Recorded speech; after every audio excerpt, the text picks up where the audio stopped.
This is the Northern Ireland Assembly Senate Chamber Programme Sound. This is the Northern Ireland Assembly Senate Chamber Programme Sound.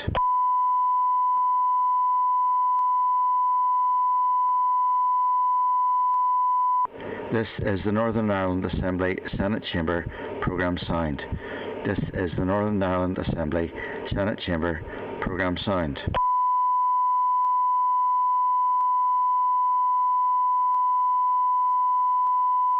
This is the Northern Ireland Assembly Senate Chamber Programme Sound. This is the Northern Ireland Assembly Senate Chamber Programme Sound.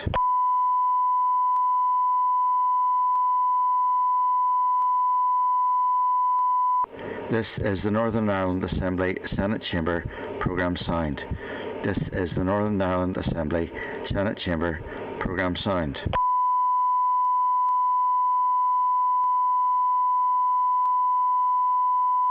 Sound. This is the Northern Ireland Assembly Senate Chamber Programme Sound. This is the Northern Ireland Assembly Senate Chamber Programme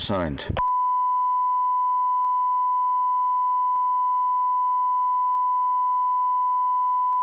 This is the Northern Ireland Assembly Senate Chamber Programme Sound. This is the Northern Ireland Assembly Senate Chamber Programme Sound.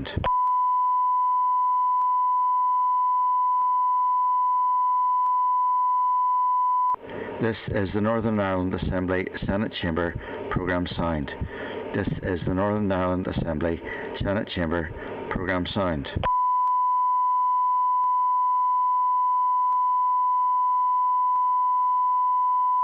This is the Northern Ireland Assembly Senate Chamber Programme Sound. This is the Northern Ireland Assembly Senate Chamber Programme Sound.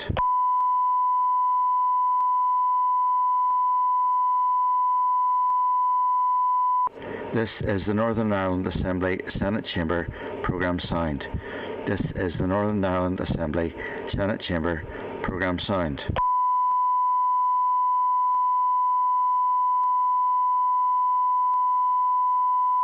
This is the Northern Ireland Assembly Senate Chamber Programme Sound. This is the Northern Ireland Assembly Senate Chamber Programme Sound.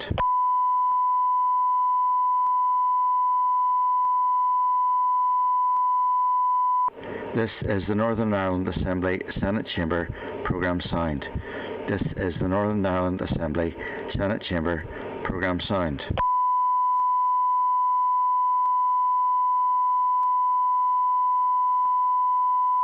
This is the Northern Ireland Assembly Senate Chamber Programme Sound. This is the Northern Ireland Assembly Senate Chamber Programme Sound.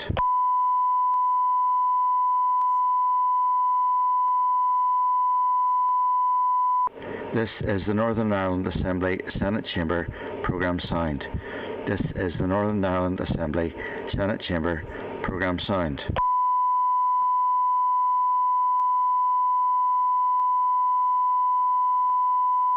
This is the Northern Ireland Assembly Senate Chamber Programme Sound. This is the Northern Ireland Assembly Senate Chamber Programme Sound.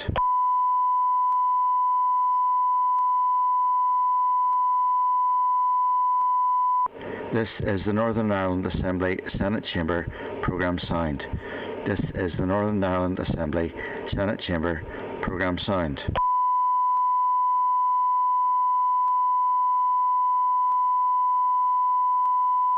This is the Northern Ireland Assembly Senate Chamber Programme Sound. This is the Northern Ireland Assembly Senate Chamber Programme Sound.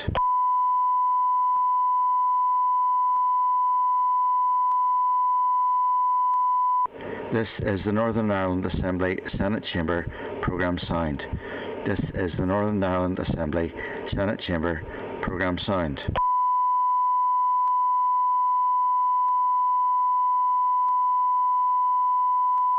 This is the Northern Ireland Assembly Senate Chamber Programme Sound. This is the Northern Ireland Assembly Senate Chamber Programme Sound.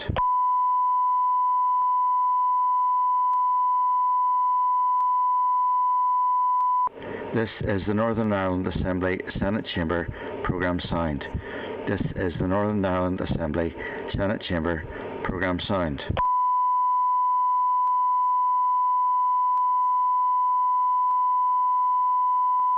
This is the Northern Ireland Assembly Senate Chamber Programme signed.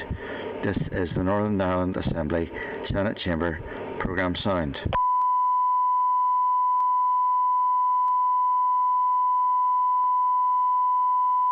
This is the Northern Ireland Assembly Senate Chamber Programme signed. This is the Northern Ireland Assembly Senate Chamber Programme signed.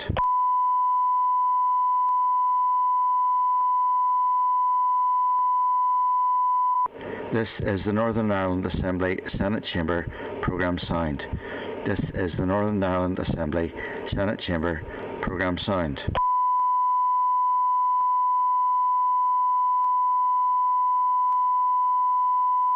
This is the Northern Ireland Assembly Senate Chamber Programme signed.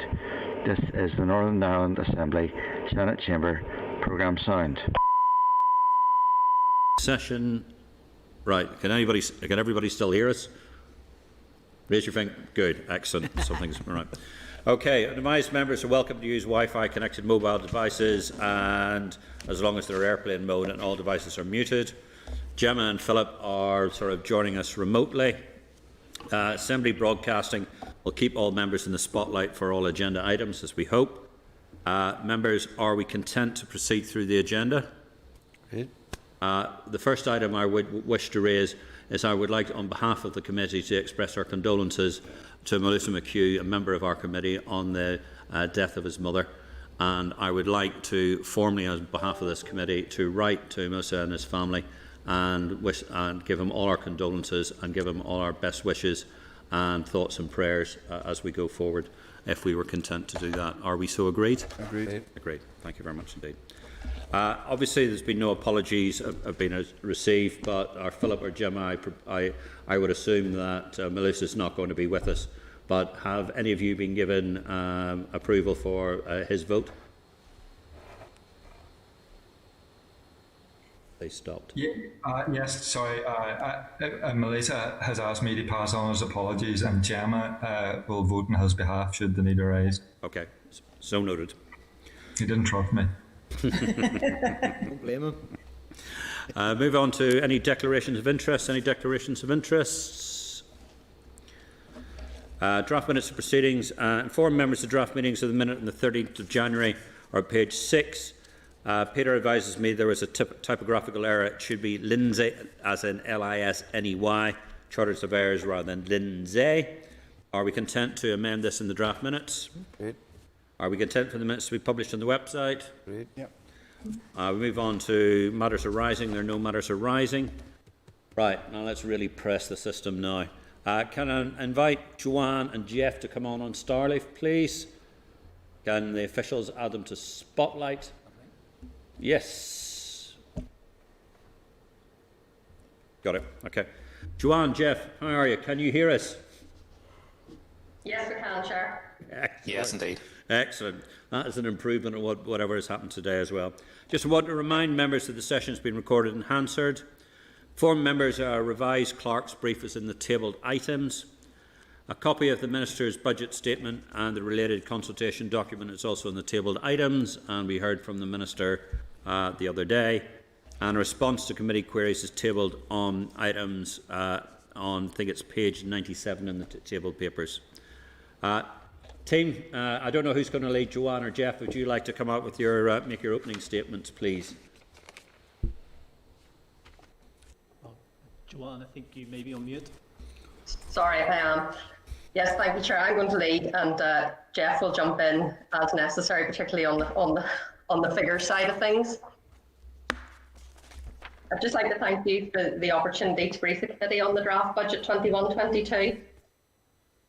As you'll be aware, the Executive cannot set its budget without a funding envelope being set by HM Treasury in the spending review. The spending review outcome was unfortunately not announced until the 25th of November, and it only provides for a single year budget. Excluding the funding provided for COVID, the spending review outcome provided a broadly flat cash position for normal departmental spending, once one-off funding for public services provided in 2021 had been factored in. In terms of percentage changes, from 2021. Joanne, just because we know each other fairly well now, so I hope you don't mind as we interject as we go through, just to keep the thing flowing. Not at all. But the Minister was saying it was a flat cash budget, but there were already uplifts in the budget from last year that have come through. So we're not dealing with a flat cash situation, are we? We're moving forward. We really are dealing with a near enough flat cash situation.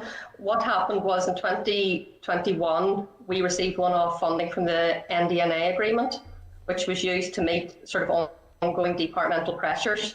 Because the funding was only there for the 1 year, that was removed in 21-22, which means that offset any increases we got in the spending review. So in effect, on resource DEL, our core DEL funding, excluding COVID and any sort of financial packages, only had a very slight increase of 0.3%. I think it's about 50 million above the position the previous year. So it really is for resource DEL flat cash. There was a 6.5% increase in conventional capital funding between the years and a 6.2% decrease in financial transactions capital. Okay, thanks.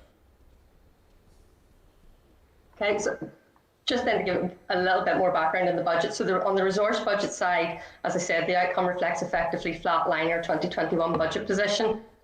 And that is for departments as well as the overall block position. So with increased demands on public services and taking account of inflation, it's going to be a challenge to deliver existing services at their current levels, something that the Minister referred to in his statement. However, the Executive has chosen to freeze the regional rate for both domestic and non-domestic customers in light of the impact of COVID-19 on both households and businesses. You may have noticed in the statement, the Assembly, the Minister also called on councils to consider taking the same approach when setting their district rate. Of course, we have no control over how councils set that district rate. With the little additional funding that's available, the Executive prioritised allocations to provide key funding to continue welfare mitigations, and provide for agenda for change pay and special education needs. In terms of the capital budget, the draft budget sets out some 1.75 billion of capital spending and will help to deliver in the Executive's flagship projects, including the A5, the A6, as well as the new Mother and Children's Hospital. The capital allocations will enable investment in our infrastructure while supporting the construction sector. Just to go back to the Yep. to the Mother and Children's bill. That bill's already started, so a lot of that's already been profiled. So how much of that is additional profiling, or is that just a continuation of the profiling from the previous budget? It would be a continuation of the numbers that were in the previous budget. So really it's just continuing that project and ensuring it can be completed. And that is due also to the cost overruns and the overruns that have been in the project? Well, Jeff may have more details on the actual figures underpinning it, but we would, capital projects run over a number of years, and we would expect to put funding into those flagships over that period. So it is that normal profile. There may be something in that if the costs have increased. I don't actually just have the figures with me on that. Yeah, and that's the A5 bit is our contribution, but doesn't include the contribution from the Republic of Ireland, any of their 75 million or so that they've pledged over the last sort of decade, which we haven't seen any of yet. Jeff will correct me if I'm wrong, but I think we have factored in some of their contribution, but what we're reflecting is the net position here. So it is net of that, any contribution from the Republic. Okay, thanks. Yes, that's correct. Okay, Chair, I continue then just a bit on the COVID funding. So that sort of reflected our normal day-to-day resource and capital DEL position. Turning to COVID, spending review provided 538.2 million of resource funding for COVID support in 21-22 and a small amount of capital.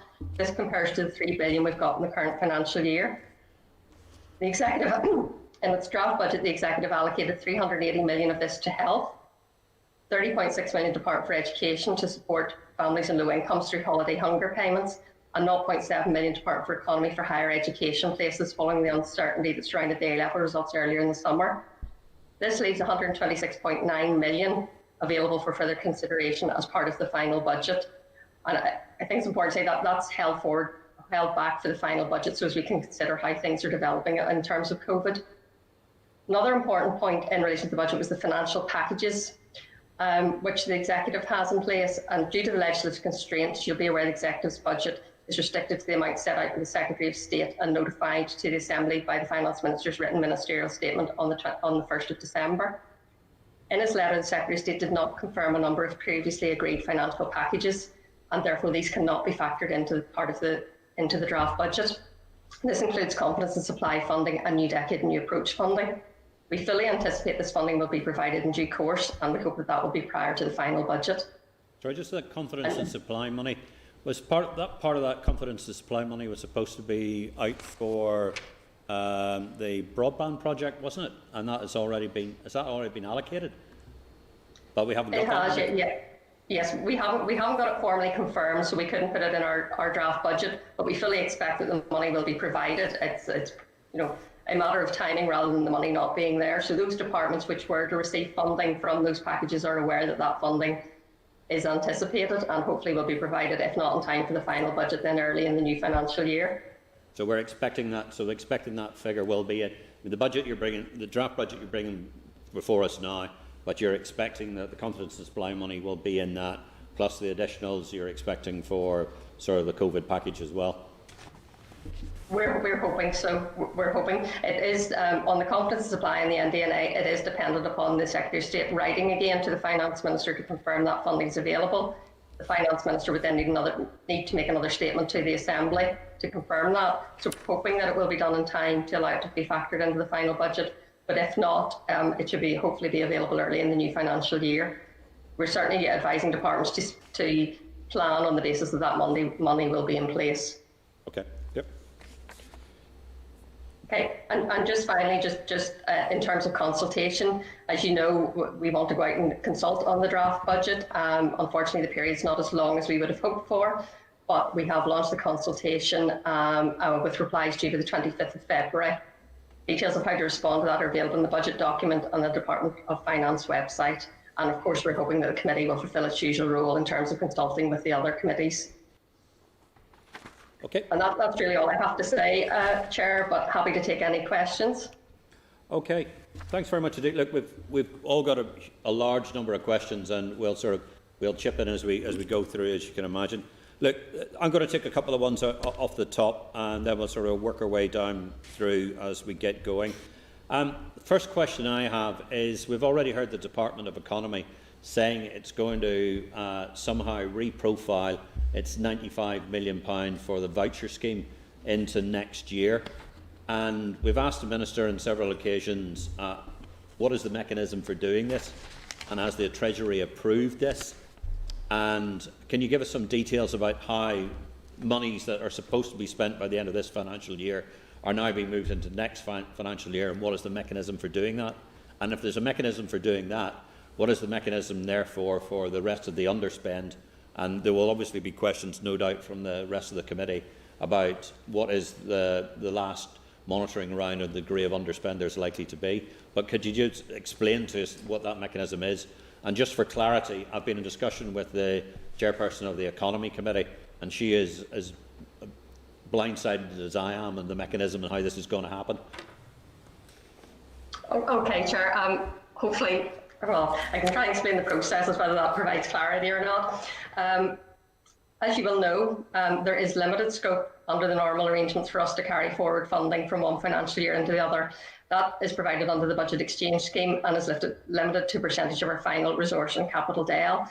I think off the top of my head, we're able to carry forward this year, it would be about 85 million.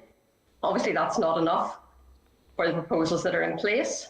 So our Minister has written, along with the devolved finance ministers in Scotland and Wales, to the Chief Secretary of the Treasury, seeking further flexibility to carry forward further COVID funding. We're awaiting a response on that, but would hope that would be provided shortly.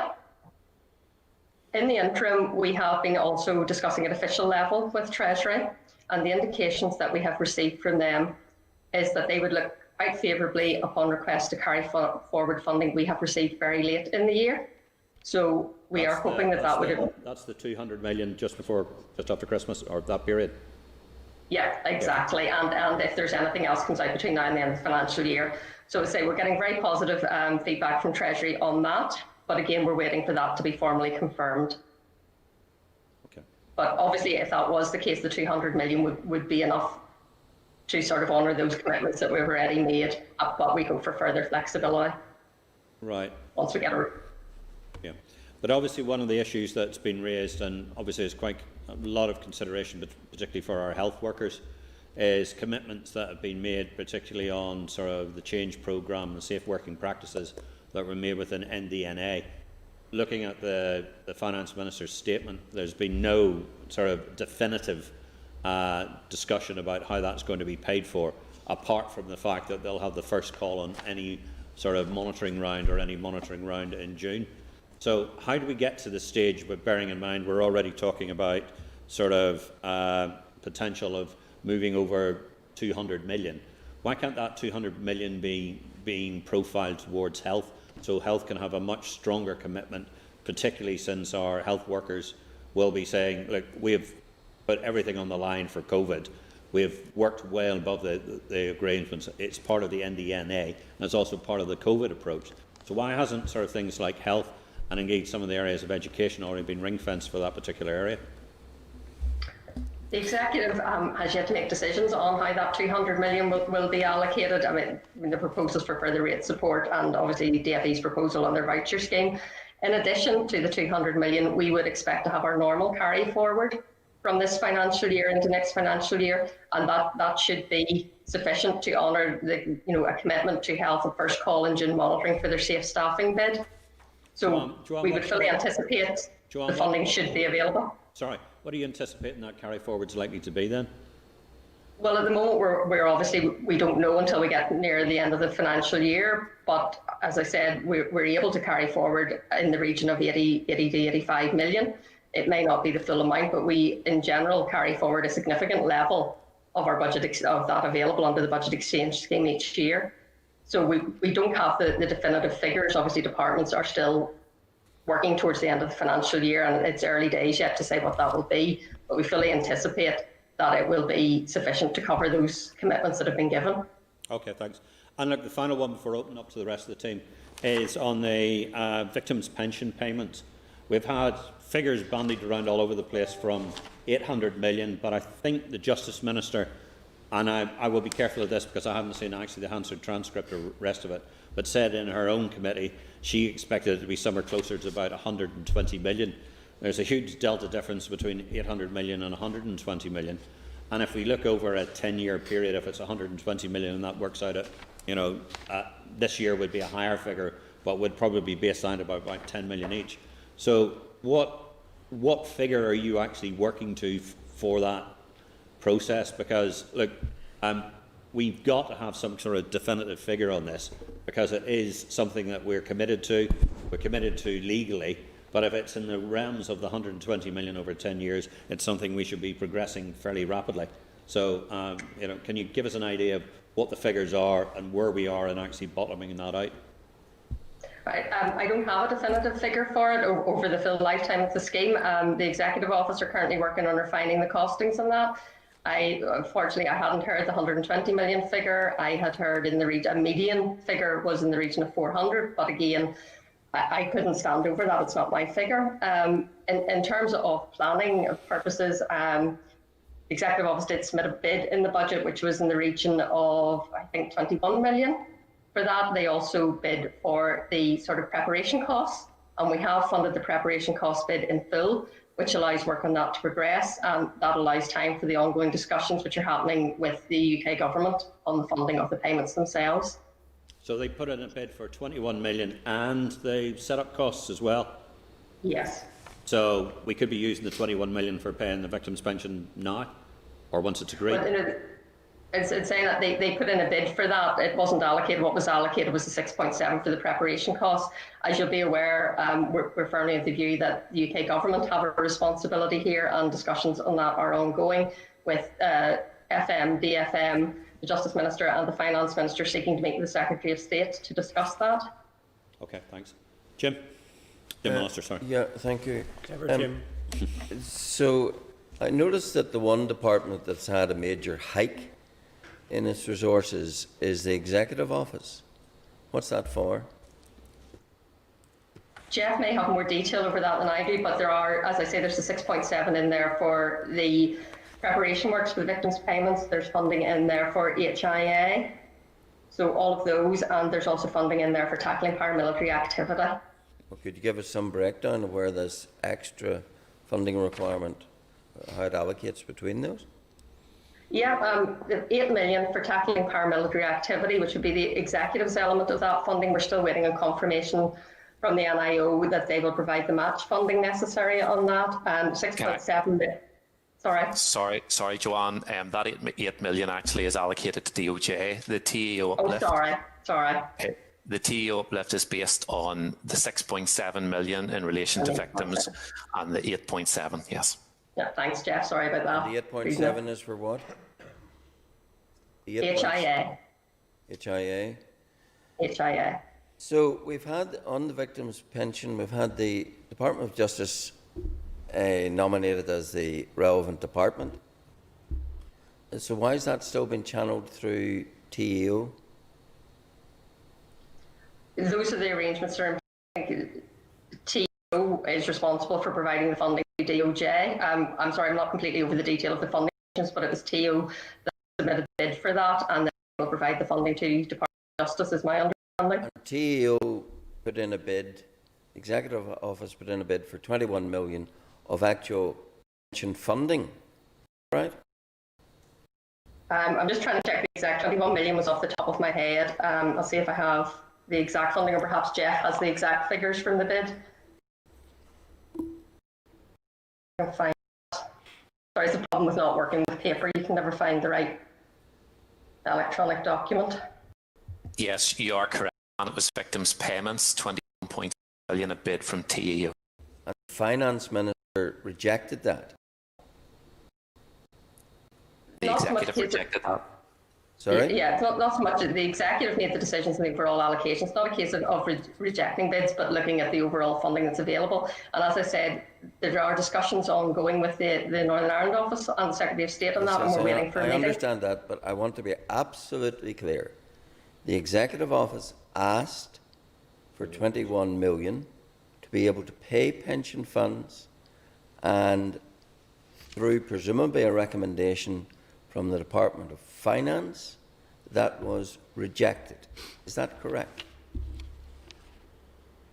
Not entirely, not rejected as such. Departments identify their pressures as part of the budget process, and that was a pressure. As opposed to a bid, it was a pressure identified by the Executive Office.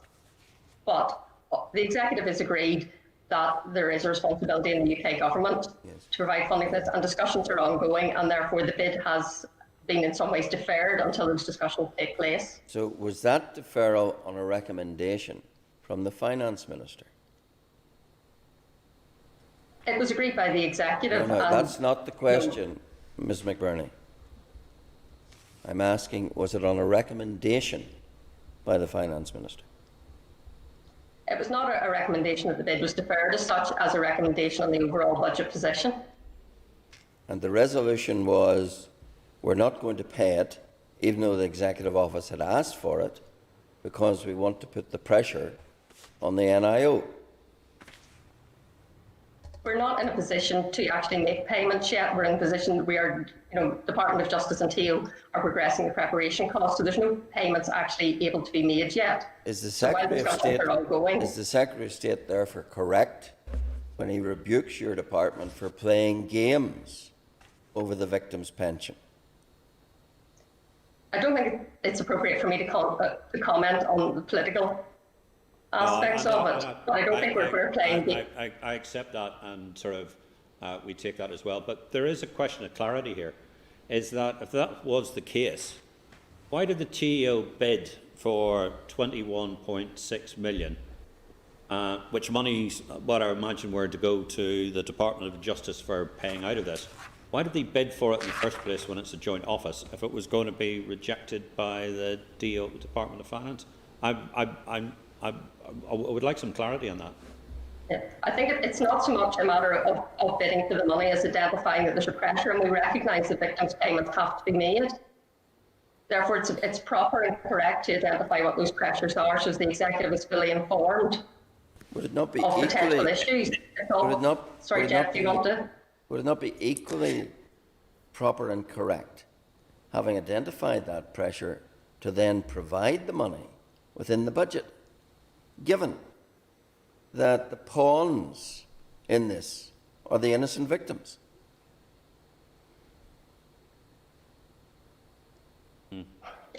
Sorry.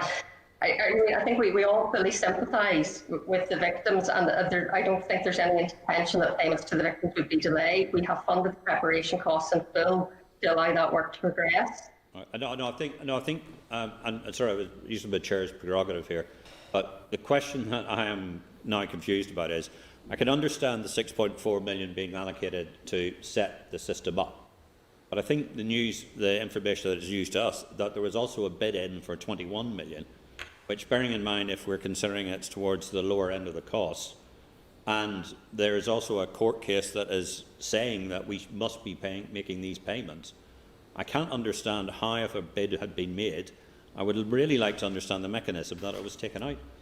And maybe to move it on slightly, if you could do a bit more research on that and get back to us fairly urgently on that information. I think we would like to see just that. before you move off.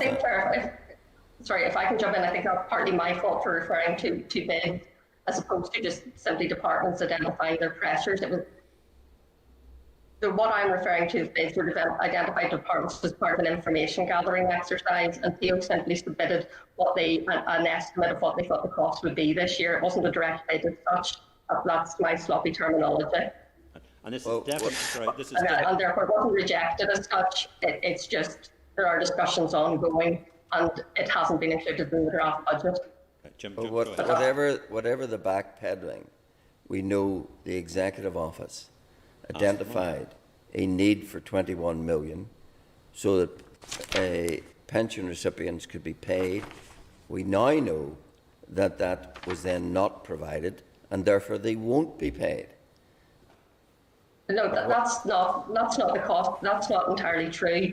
We're not at the point, as far as I'm aware, the Department of Justice are not at the point of making payments yet. The scheme hasn't opened yet. Yes. Once that scheme opens, there is, of course, the requirement for funding to be provided for it. Yes. In the interim, there are discussions ongoing at a political level with the UK government.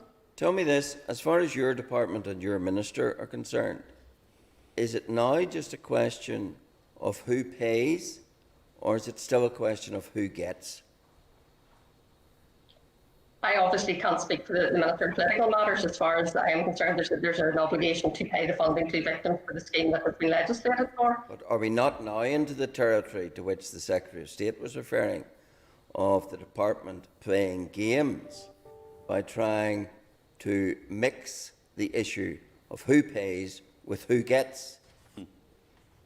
I honestly, again, can't comment on political aspects, but I don't think so. I don't think there's games playing around trying to get the UK government to uphold its own statement of funding policy, which does say that the department who introduces the policy pays for the policy. Okay, thank you, Jim. Matthew. Thank you both. Getting slightly confusing to keep track of the various. I'm sure it is for the department too to keep track of the various pots of,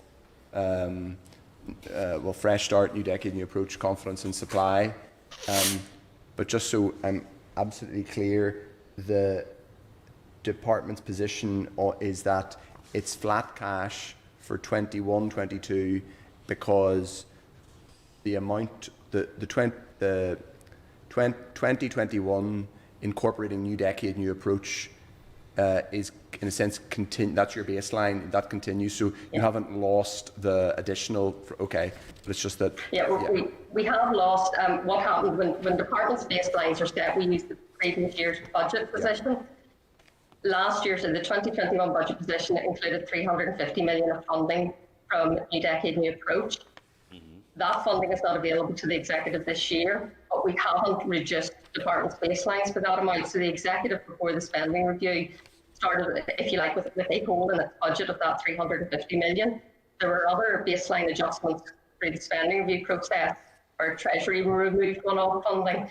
The net effect of that is when we got our spending review allocation, although Treasury will say we got extra money, when you take account of what was already in our department's baselines and they're already planned in spending, we actually are facing that cash. Okay. In terms of what's factored into this draft budget, in terms of DEL overall, the 85 million, so there's a in a sense, an automatic 85 million carry forward under the budget exchange scheme. Is that factored into this baseline? No, we can't factor any carry forward under the budget exchange scheme into the draft budget document for two reasons. Firstly, we don't know what that will be until we get to the end of the year. We'll get department's provisional and then final outturn figures. And secondly, the draft budget can only reflect Treasury funding that has been set out in the Secretary State's letter, and which our Minister has laid out in a statement to the Assembly at least 14 days before he sets out the draft budget. But you have so none of that has been factored in, and that will be taken account of early in the financial year, either in the June monitoring round or earlier if needs be. You can't do that in terms of your what's in the draft budget, like in terms of the tables and what's officially submitted to the Assembly, but you could insert text in the document to say we have the expectation that there would be.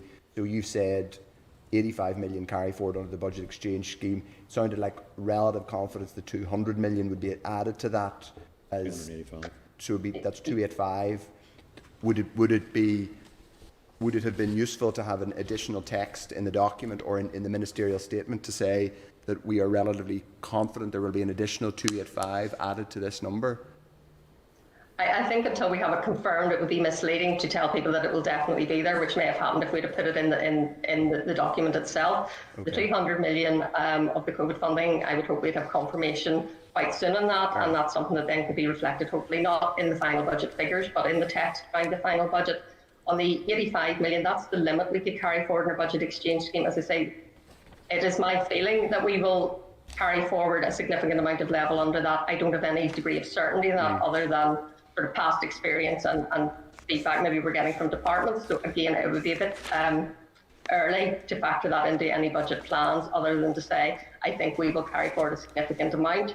And when I answered the question, it was in relation to safe staffing for DOH, and I think their ask in relation to that was around 15 million. So if you compare 15 million to a maximum carry forward of 85 million, I think we can be relatively comfortable. We should get enough carry forward to cover that. Fair enough. And because this is obviously completely inseparable from the monitoring round position, do you know when we'll get the final January monitoring round? We've been told. I would hope, we're hoping to get that tabled at the executive tomorrow. Obviously no certainty on that, but we would hope that it would be with you very shortly on the January monitoring round. Obviously we're working to timescales in relation to spring supplementary estimates as well, so it's something that needs to be completed quite soon. Can you give us a sense of what your sort of global number is in terms of resource underspend at the minute? We're obviously aware that there seems to the most dramatic adjustments seem to be, all indications seem to be in the Department of the Economy is where the most dramatic adjustments would be. But could you give us a global number in terms of, I know you're not really comparing apples with pears, but you are comparing apples with pears, but can you give us a rough sense of what the global underspend might be? I don't really think it would be appropriate for me to comment on the Fair enough. Okay. And on RRI borrowing. Sorry, Joanne, but I think one of the things we have at the moment is you'll already know through monitoring a quantum figure. Are we talking about tens of millions? Or are we talking about 100 million? Because already we're looking at sort of 285 million that we're being invited to look at that we may or may not have, which would have a significant impact on how we're looking at any budget process. You would have already, and because you've already told us, and you're doing monthly updates and keeping a careful eye on sort of the flow and expenditure of both, and particularly in resource at the moment. So you'll have known, you should have a sort of a rough estimate. Are we talking tens of millions, or are we talking more? Because if that's the case, we're looking at close on $500 million difference in what's been put forward from a draft budget that it's likely to be the outturn. Well, firstly, the monitoring round relates, as you know, to this financial year. We're not the 200 million we have said we're hoping to carry forward, so that relates more to next year. In terms of global figures, yes, it would be at the higher end of the estimates. If you refer to yourselves, Department for Economy is looking to carry forward the funding for its High Street voucher scheme. That in itself is 95 million. So that sort of gives an indication of some of the funding that has been returned to the executive to consider for reallocation. So yes, it is certainly going to be at the higher end of those figures. Sorry, go ahead, Matthew. Thank you. Can I just ask a couple other things to ask, but I'll try and be really brief in my questions. Are there any conversations going on in terms of novel ways to, as it were, get the money out the door in extremis? I think throughout the COVID situation, there have been a number of discussions ongoing between departments, ministers and officials on the best way to provide support and use that funding, and those conversations are continuing and will continue between now and the end of the financial year. Thank you, Joanne. That was a very good Whitehall answer there. I respect that. On EU income,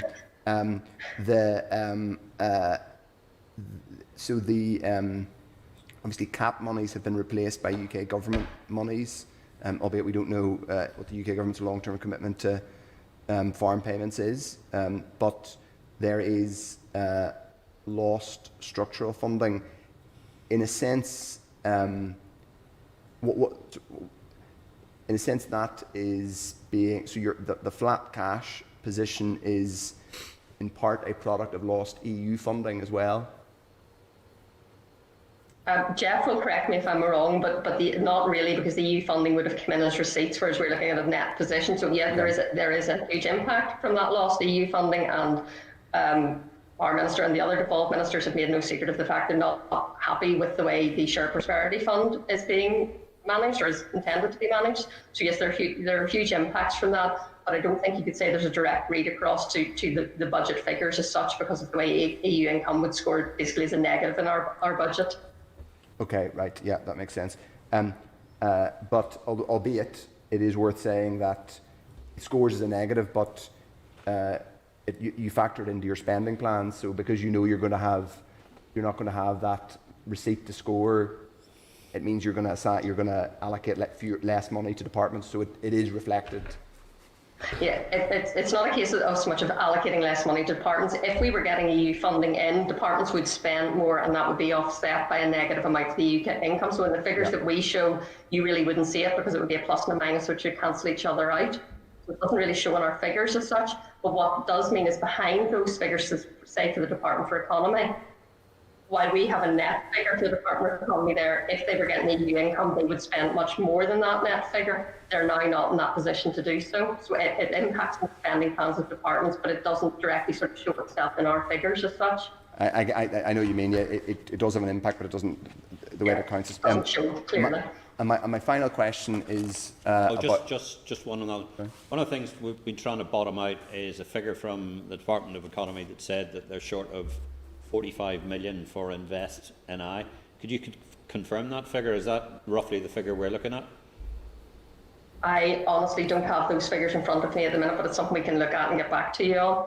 Okay, yes please. And then I'll turn over to others now, but my final question, unless I can squeeze back in at the end, is there's a certain amount of money that frustrates me in particular, which is 2.5 million that we spend every year on subsidising flights which have not existed in 3 years. Can I ask why the department doesn't ask the Treasury to discontinue this subsidy, given that, notwithstanding the fact that there have been no flights from Northern Ireland to North America or indeed anywhere else in Band 2 APD for the past 3 years? Even if there were, very few of them would have taken off in the past year because the aviation industry has collapsed. I'm just wondering, what's the disbenefit of going to the Treasury and saying, can we have a look at this again so we don't have to take 2 million out of the block grant every year for literally nothing? I mean, I think you make a fair point, and I think our Minister has went on the record, I may be wrong, but I think he's on the record to say he's happy to look at that, and I think that's something we can consider. Okay, thank you. Okay. Philip, can you hear us? Philip? I can ask Assembly Broadcasting to add Philip McGuigan back to the spotlight. There he is. There you go. Over to you. Am I good to go? Yeah, you're good, Philip.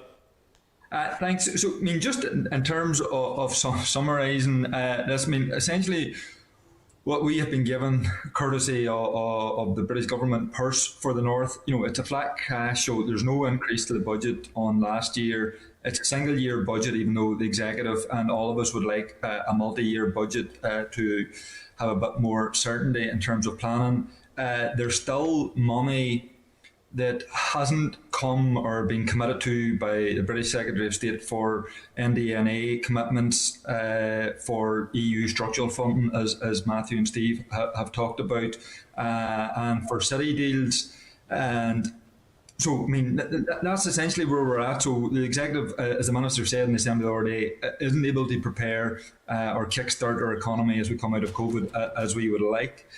So, I mean, on the back of that, I mean, can I just ask a number of questions? Because Matthew and Steve touched on EU structural fund. I mean, obviously, the British government had said that we wouldn't lose out funding as a result of leaving the EU, and already that has proven not to be the case. But I've seen figures. I mean, obviously, we've heard of the 45 million for the Department for Economy, but I think in either the Minister's statement the other day or in the budget consultation, there's a figure of 69 million. So perhaps if I could get some clarity, is that 69 million in totality, or is that for the Department for the Economy, or what would be what's the impact across all the departments in terms of the loss of EU structural funding? And then secondly, and I know you did touch a bit on it, Joanne, in your introduction, just where are we exactly on discussions with the British Secretary of State on the NDA money, the confidence to supply money, the city deal money? When do we expect those talks to be concluded, and how positive do we expect the results to be of those talks? Okay. Taking your first question, you're absolutely right with your summary of what's in the draft budget and what's not. It was a very clear summary of that. In terms of the EU structural funds, my understanding, and Jeff might correct me if I'm wrong, is that the 69 million is the global figure for all departments, whereas the Department for Economy has identified 45 million, but we can correct that if I'm wrong, because I don't have the EU funding numbers in front of me. Sorry to interrupt, but so then the 69, where's the other 24 million from? I don't have the breakdown of the EU funding in front of me. Jeff may have, but he's not nodding at me. So one of the issues here is I think there's a broadly similar amount. I think maybe the Minister was talking about 69 million in terms of the EU protocol, which is a slightly different issue, and it's funding specifically for implementing the protocol, which we had requested 69 million for 21-22, and to date there's only been about 35.3 million of that has been agreed, so that might be where the 69 million is coming from. Okay. I think just taking out of that, I think we undertake to come back to you with clearer figures on the EU side of things. It'll be helpful as soon as we don't have the definitive figures with us. On the NDNA, I mean, as I've said, Secretary of State has unfortunately not confirmed that funding in his letter to us in December when he confirmed getting the outcome. Discussions are ongoing. I don't have a firm date for when we'll have an answer for that. We would hope it would be in time for the final budget, but we certainly anticipate that the funding will be provided next year with no reason to doubt that. It would just be good to get clarity on that sooner rather than later.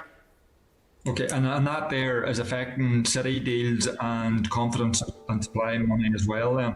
It's the same issue? It's the same issue. It wasn't included in the Secretary of State's letter where he set out what our funding envelope was for this year, so we couldn't include it in the draft budget. But we don't think that means, we don't anticipate that means the funding can't be spent. It's a matter of getting that confirmation so that we can include it formally in our plans. Okay, and then just a couple of other very brief questions, Chair. How much money has been allocated in terms towards the competition of Casement Park, and will that project commence this year? And then just lastly, how much money has been allocated in the budget towards welfare mitigation? The casement figure is, unless Jeff corrects me, 20 million capital, and I would like to think that means it will start this year, because otherwise the Department for Communities would not have submitted a bid for that amount. In terms of the welfare reform, we replaced the money that had been in the DSC's baseline for last year. Jeff will correct me if I'm wrong, I think that was about 41.8 million and topped it up by a further 1 million. That's correct, yes. That's providing those mitigations at existing levels. It's not new mitigations, it's at existing levels. Sorry, I broke up there. I didn't quite get it. Was that 20 million for casement and 42.8 for welfare mitigation? Yes, that's right. Okay, Chair. Thank you. Thank you very much, Joanne. Okay, Gemma, Gemma on Spotlight, please. Starleaf. Starleaf, or whatever. Yeah, thank you. Thanks, Joanne. I have a couple of questions as well. Just obviously the timeline for the consultation for the budget is tight. What strategy is in place to ensure maximum input from interested sectors? And then on the budget, what's the timeline, and forgive me, I should probably know this, but what's the timeline of the process from the point when the consultation closes?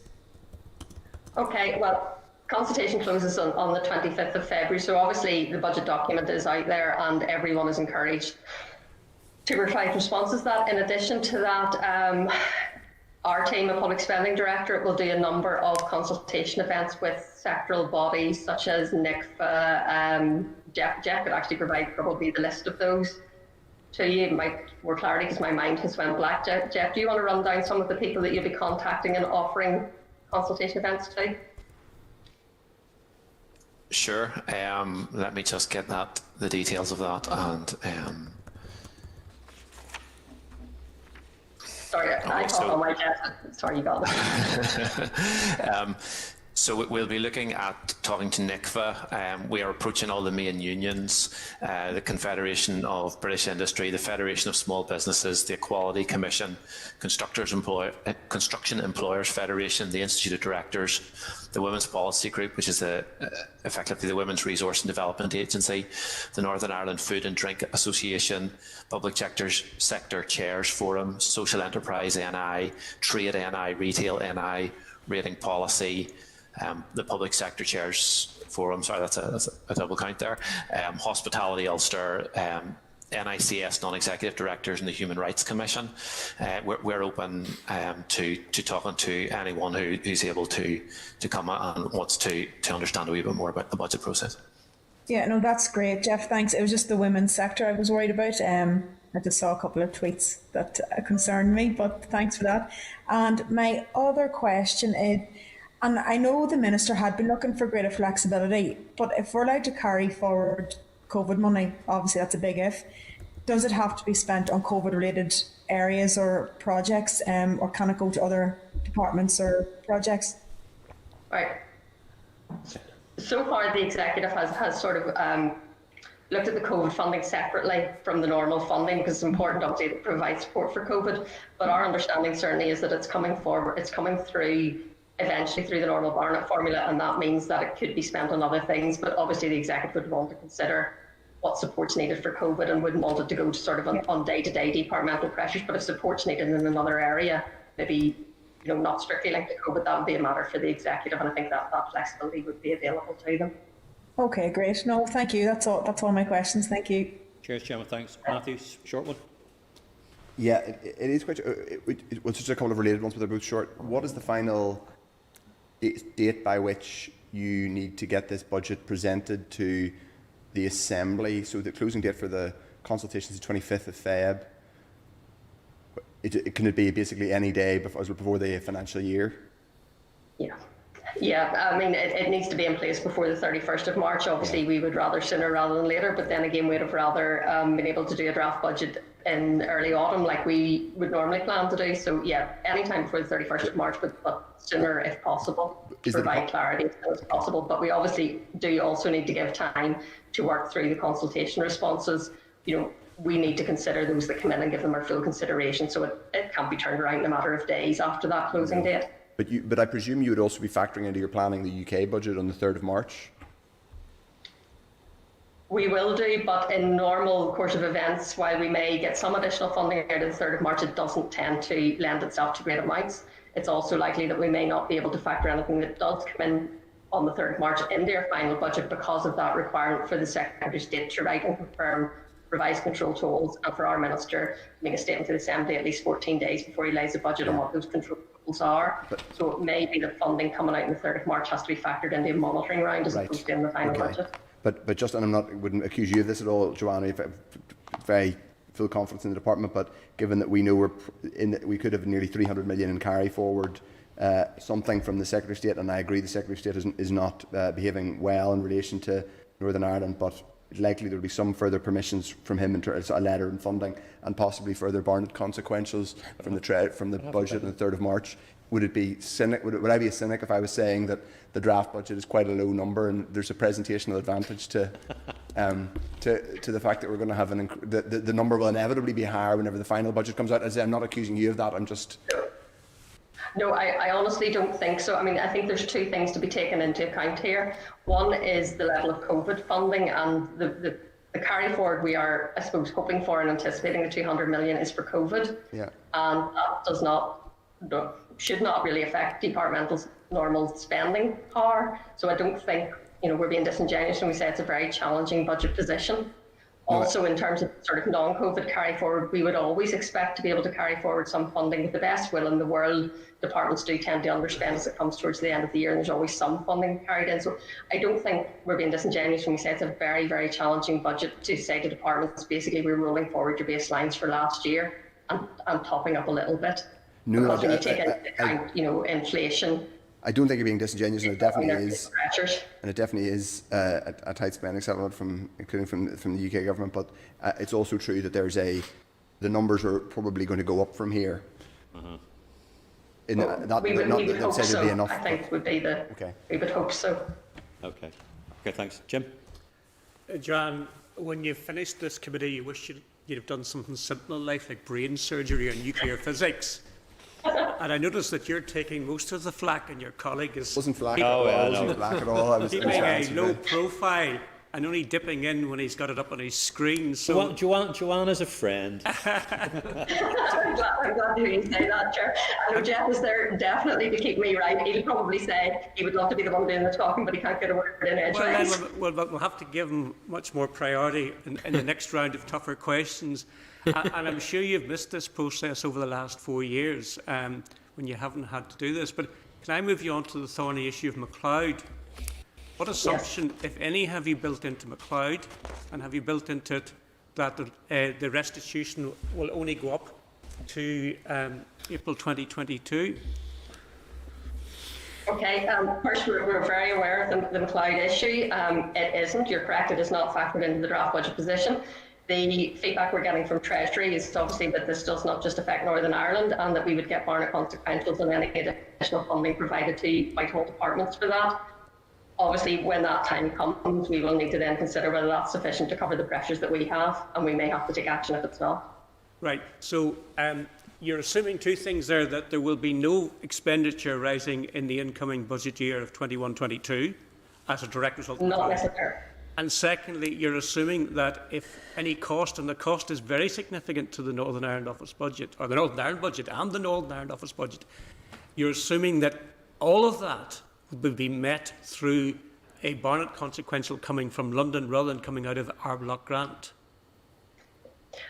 Firstly, we're not assuming that there won't be any payments due in this next financial year.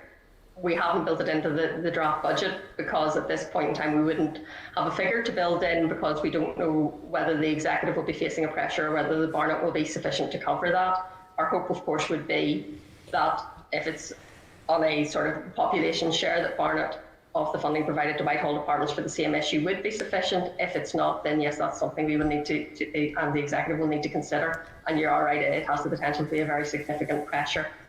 But there's absolutely no way that if it was taken out of the Northern Ireland Office block grant, that could be done without knocking a major hole in that for 22-23. So I'm a wee bit worried that you don't seem to have had confirmation that in that year it'll be coming from Westminster rather than from the block grant. We have confirmation that we will get Barnett on Whitehall departments allocations. That's only a small proportion. You're absolutely right. If that is not, that would mean we don't know whether that is sufficient to cover all of the pressure. We would like to hope that it would, or at the very least we'd anticipate it would cover a significant amount of that pressure, leaving us with a smaller pressure to address through our own block grant. But Whitehall is only a very small proportion of the liability. When you take in, for instance, health service pensions, teachers, etc. I mean, the Whitehall would only cover MOD, NIO, and expenditure like that. It won't cover 82% of the budget. I mean, the liability will, if it falls on the block grant, 82% of it falls on our money, not Whitehall's. Well, Whitehall Department, I mean, I'm not a pensions expert. I'm not completely over the numbers. As I say, it hasn't been factored into the draft budget as yet, but I'm aware of the discussions with Treasury, and Whitehall Departments will be facing those pressures. So we do need to do a bit of work to, I suppose, estimate what our pressure is and what that will be, what we could anticipate via Barnett, and we'll have those discussions with Treasury over the coming months. We'd need to... And there's also I think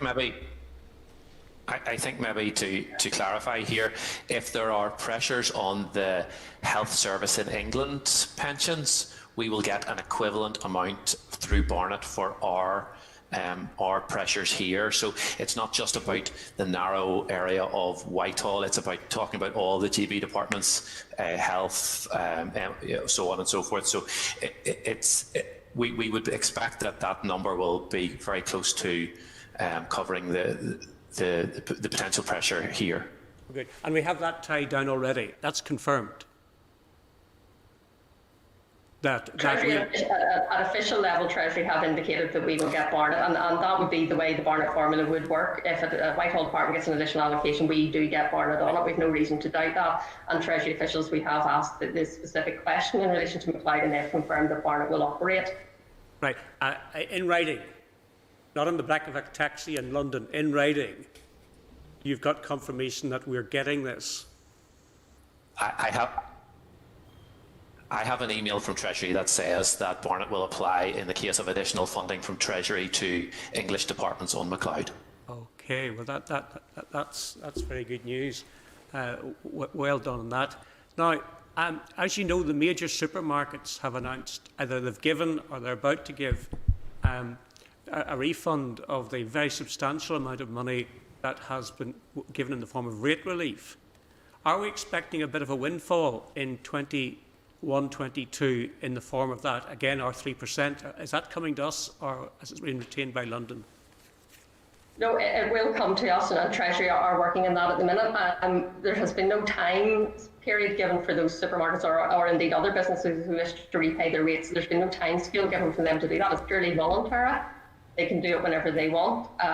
Treasury will look at any funding that flows through Treasury. Should, say, a large supermarket chain decide to pay the money for the whole of the UK as one lump sum and channel that through Treasury, they will make sure that we get our share of that money. Alternatively, they may decide to pay the element of support that was provided by the Northern Ireland Executive back through our own rates people. That's also a possibility, but either way we will get the money, but we don't know when is the issue at the moment. And has that been built into the estimates for 21-22, or is it going to come as a very pleasant windfall?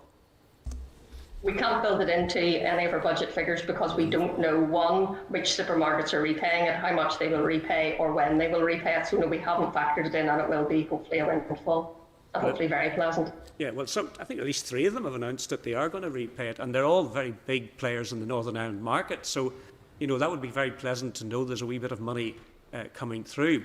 Finally, what assumption have you built in for health service pay for 21-22? I'm going to look to Jeff, see if he has details on the assumption, but we've covered the agenda for change pay. We have, was basically, there's funding in NDNA for agenda for change pay, which we're anticipating will come, and we have the executive in its draft budget has met the difference between what the Department of Health would pay for that and what will be funded through the NDNA once we get confirmation of that. And have you a specific percentage figure built into the? I don't have it in front of me. I'm sure we can probably get that. I'm looking at Jeff. I don't think he would have it either. Like 3%, 2%. You haven't. It's whatever the requirements of agenda for change were and the pressure that Department for Health identified. We can find that out for you. Okay, thank you. Okay, thanks very much indeed. Pat? Thanks, Chair. Thanks, Joanne. I have a few questions. I may double up on with something people have asked because I just didn't really understand there with it. I know the Minister called it, his term for it was a standstill budget. I don't know how you juggle the figures. To me it looks like it's a shotgun budget because you're dragging so many people to the altar to get an I will out of them. And there's no guarantee that it's going to happen. The current position in terms of the funding discussed with the Secretary of State and the remaining outstanding funding issues with the NDNA, confidence supply and the city deal. How reliable is the estimate and costs as well for the victims and pensions? The Minister indicated a commitment to deliver the victims and pensions, but as of yet, to provide the necessary funding, and we hear that it's £800 million. I mean, there is no guarantee, we don't see any guarantee that that's going, or where that money is going to come from. Also, just to go back to when you were speaking there on the reference was made to the DARA money. I think it was £67 million for the baseline treatment of the Common Agricultural Policy funding. That is coming out of the 126 million. That's COVID money that was held back. And I have another question just on the back of that for the £200 million, which is meant to come back from the supermarkets. There's no guarantee that that's going to come back.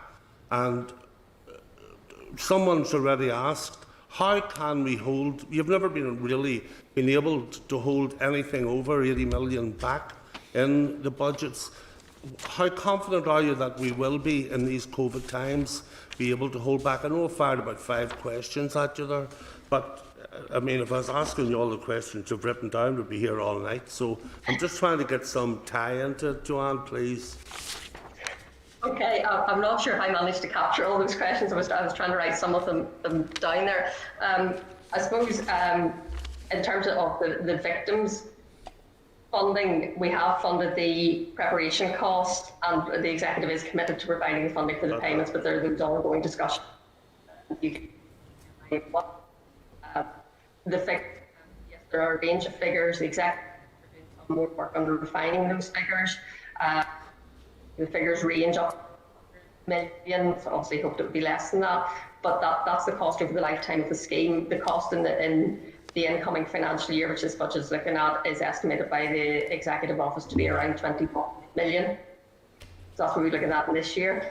In terms of the DARA funding, yes, the UK government has provided the replacement EU funding for CAP, and that is included in this budget. I think it was around, the figure was around 300 million for that. I'm just coming in again through the chair. Do you know how much of that has been spent?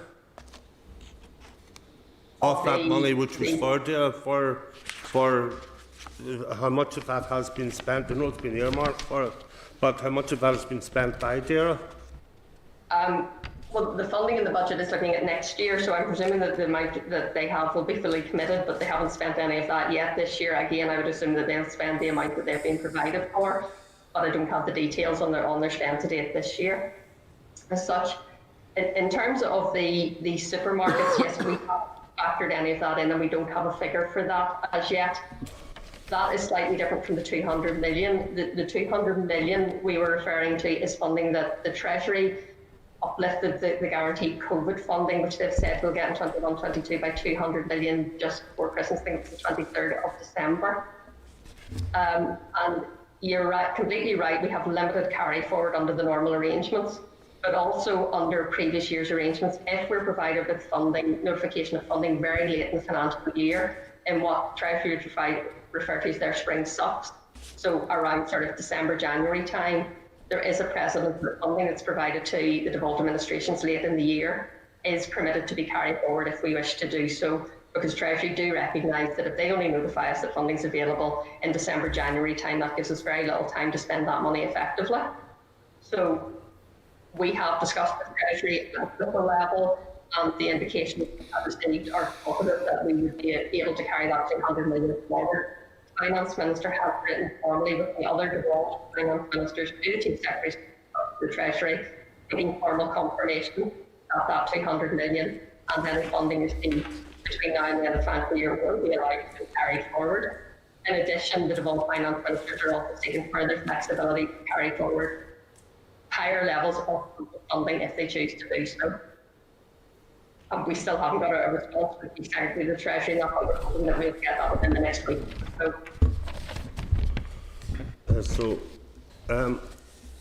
I see. So I'm all right here, Chair, just for another moment, just to. So thanks very much, but it still leaves me probably I'm still have great difficulty in understanding how you can do the budget. I'm just using that from my own experience, you know, and how we budgeted within business, because it just leaves, there's so many holes and there's so many loose ends that I can see the difficulties in it. But the 92 million voucher scheme, is it likely to be delivered in 21-22? Is that money allowed to be carried over? Unspent cash from the COVID funding? And suppose the bottom line comes for the 126 million of COVID money for the refinement of pressures. Does the department, do you have any clear plans for this remaining fund?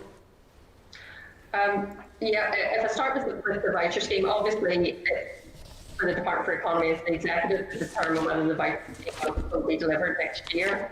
Obviously, the Department for Economy has indicated that it's desire to have that money carried forward. We haven't approached Treasury specifically for carrying forward the voucher scheme.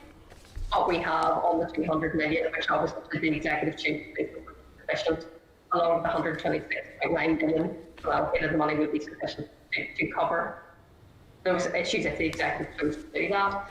On the 126.9 million, departments did identify further proposals for COVID spending as part of the draft budget, and those will be refined and worked through as we get to final budget.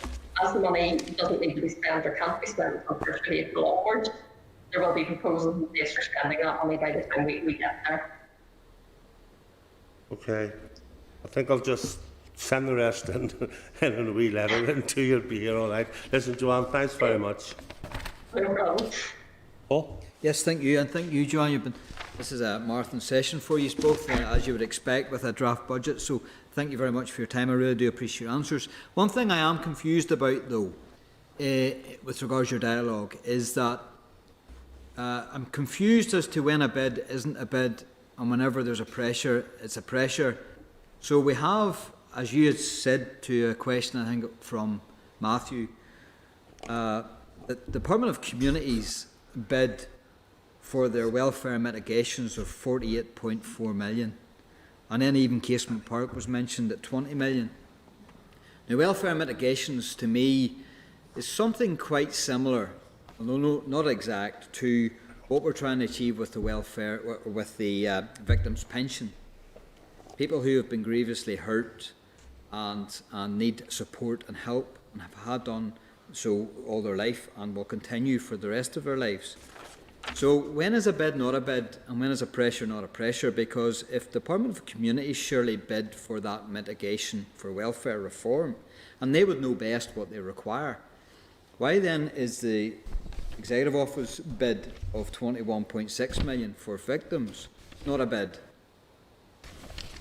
I suppose you're absolutely right in the need for the funding, and we have the utmost sympathy for the victims, and I have no doubt that funding will have to be provided and these payments will have to be paid. In terms of the differences, I clarified the difference between bids and pressures with the fact that we sought information as part of an information gathering exercise on what the pressures were, as opposed to asking for bids. In terms of the difference between the welfare mitigations have been in place for some time. They were due to come to an end this financial year, given the situation with COVID. That seemed to be unreasonable. So the Department for Communities, because those mitigations have been in place and process been in place to pay that funding out, they will need that funding of those mitigations to continue from the 1st of April. In terms of the victim payments, the scheme is still being established, and payments will not flow as quickly as that. And also there are those ongoing discussions with the Secretary of State on that issue. So, whereas the welfare mitigations have already been undertaken by the Executive. So, and again, you're cutting in and out there, Joanne, so forgive me if I ask a question that you've already answered. Forgive me for that. But what we do know, and what the Justice Minister has stated, and the OFM and DFM has stated also, or sorry, FM and DFM have stated also, is that they want this scheme opened this next financial year. Mm-hmm. Now, notwithstanding the argument about who pays, surely if that has been a public utterance from more than one minister in an executive, surely we cannot fail these victims any longer. And surely then, because of that, we need to mitigate for that risk of failure by adding and accepting a bid or for money to be placed at the centre or to any department in order to fund that, notwithstanding an argument that we would have with the Secretary of State or with the government. Mm-hmm. Yeah, absolutely. There is a commitment to provide that upfront for those payments to the victims, and absolutely that should be done. In terms of funding, we have provided the 6.7 million of cost to allow your progress on the scheme. So we're absolutely not holding anything up. That funding is provided as it was last year to allow that work, or for this financial year to allow that work to continue. But that's a hollow. That's a hollow promise, because what you're doing there, you're using that money to build up the infrastructure and the staff and the setting, the equipment in order to administer the fund. But if there's nothing channeling through that infrastructure, well then it's not of any use. It just strikes me as being really bad form that these victims need so much assistance, have been failed for so many years, but yet we now are holding out. What would have been wrong by adding in 21.6 million, adding it in, factoring it in to this draft budget, in the hope that that money would be drawn down to the victims, and if some sort of, and I accept it is a political decision, was made, or an agreement or arrangement was made with the government in order to either fund that in its totality or part fund it. But surely to hold off, it sounds and smacks and smells like brinkmanship, and ultimately the only people that will suffer are the people who have been suffering for years and years due to terrorism. Just to cut across there, this is new information that we've had today about this 21.6 million that was bid for by the TEO, as well as the 6.4 million. Again, because this is finance, I think that we need a degree of clarity to this, and I propose that we write to the TEO and to the Finance Minister for details of what was bid for and what was the intention of the bid of the TEO, because quite frankly I'm confused, because if it's a justice issue, why did Justice not bid for the 21.6?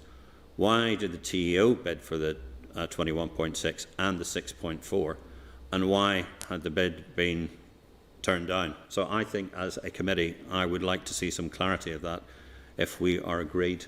Are we agreed? Are we content? Yeah, and Joanne, I don't want to keep on sort of harking on at this, but it is new information for us to do that as well. Well, if you any other? So Joanne, just on that, why would we fund, or why would the Department of Finance fund an office that can't do anything? Why would you populate an office with staff and equipment that can't do anything?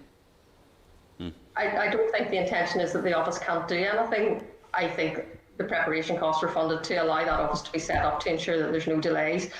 In the interim, there are discussions ongoing on the most appropriate method of funding that. This is a draft budget. There's a final budget to come when decisions could be taken. There's also, as we have talked about, the potential for further money to be available next year. So I think it's important to allow space for the discussions to continue while allowing the work to progress to ensure there's no delays on the payments being provided to the victims. What mechanism is in place to add and insert money to this draft budget and, in effect, the real budget when it's passed early on this financial year?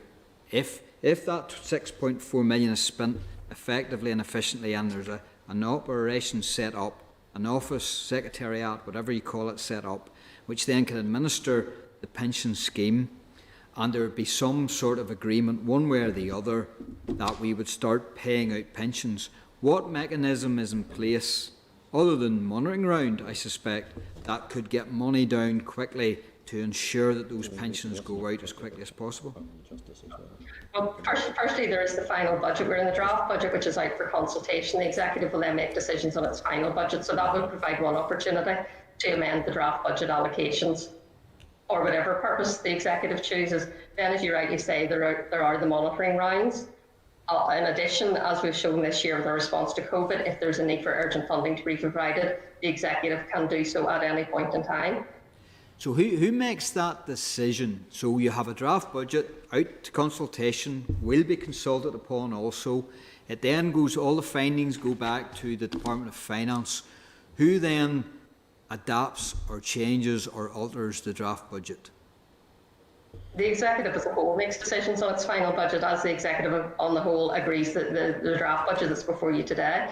The finance minister may make proposals on that, but it is for the executive to make the decisions, and it's for the executive to agree both the draft and the final budget. So I get that the executive must agree the budget and the final budget and the draft budget, but the finance minister would always tell us that he can only furnish bids that come to him. Yeah. So I suppose what I'm asking is, what important, significant role does the Finance Minister have in bringing forward his best guess budget to that executive? And how does that process actually work? So something must it just doesn't appear at the executive and they decide. Something must happen, that he produces a paper that looks like a budget, and then the executive agrees. And I suppose, So, as per normal process in both the budget and the monitoring rights departments put forward their spending proposals. Department of Finance look at the overall level of funding available. The Finance Minister puts recommendations to the Executive, and the Executive make decisions based on that. The Executive can make changes to the Finance Minister's recommendations. Okay. So that's a very important point. So whenever the Finance Minister brings his final proposals, then the Executive, it's not just a yes or no. They can actually propose alterations. Can a Minister of the Executive make proposals to alter another minister's budget line? Obviously, I don't sit in the executive meetings, but yes, the executive will discuss those issues, and if the executive as a whole agrees, I don't see any reason why not, but I don't sit in the executive, and that question may more properly, I suppose, be put into the executive office. Okay. On what is appropriate of the executive or not. Okay. But Thank you, Paul. To move on from that, one wee question then on the COVID funding. Yep. So you've got this money left over, and I have every sympathy, Joanne, for you and your team whenever you're getting a windfall of money in January and December. Absolutely no problem. But we know that there's been money sitting in the centre from the very first monitoring round. Yeah. And that money still equates to the same amount of money. So ultimately, when we ask for money to be carried over, what we're really saying is that even in this hour of need, even in this great days of challenge to businesses, and of all the years that I've been here, I've never yet heard a minister of a department say that they've too much money and they need, and in fact I hear them all the time saying they haven't enough money and the big bad British government isn't providing for them. So what I'm saying is this not a failure in this day of need and great challenge that we haven't been able to remove that money from the centre quickly enough or quicker in order to get money down to support businesses that this executive has stopped working. This executive prevents those people from earning a living. It's this executive that now seems to have trouble sending down support to those very people. That's failure to me, surely. Sorry. Mr Deputy Chair, that was a short point and a political polemic as well, all added into one.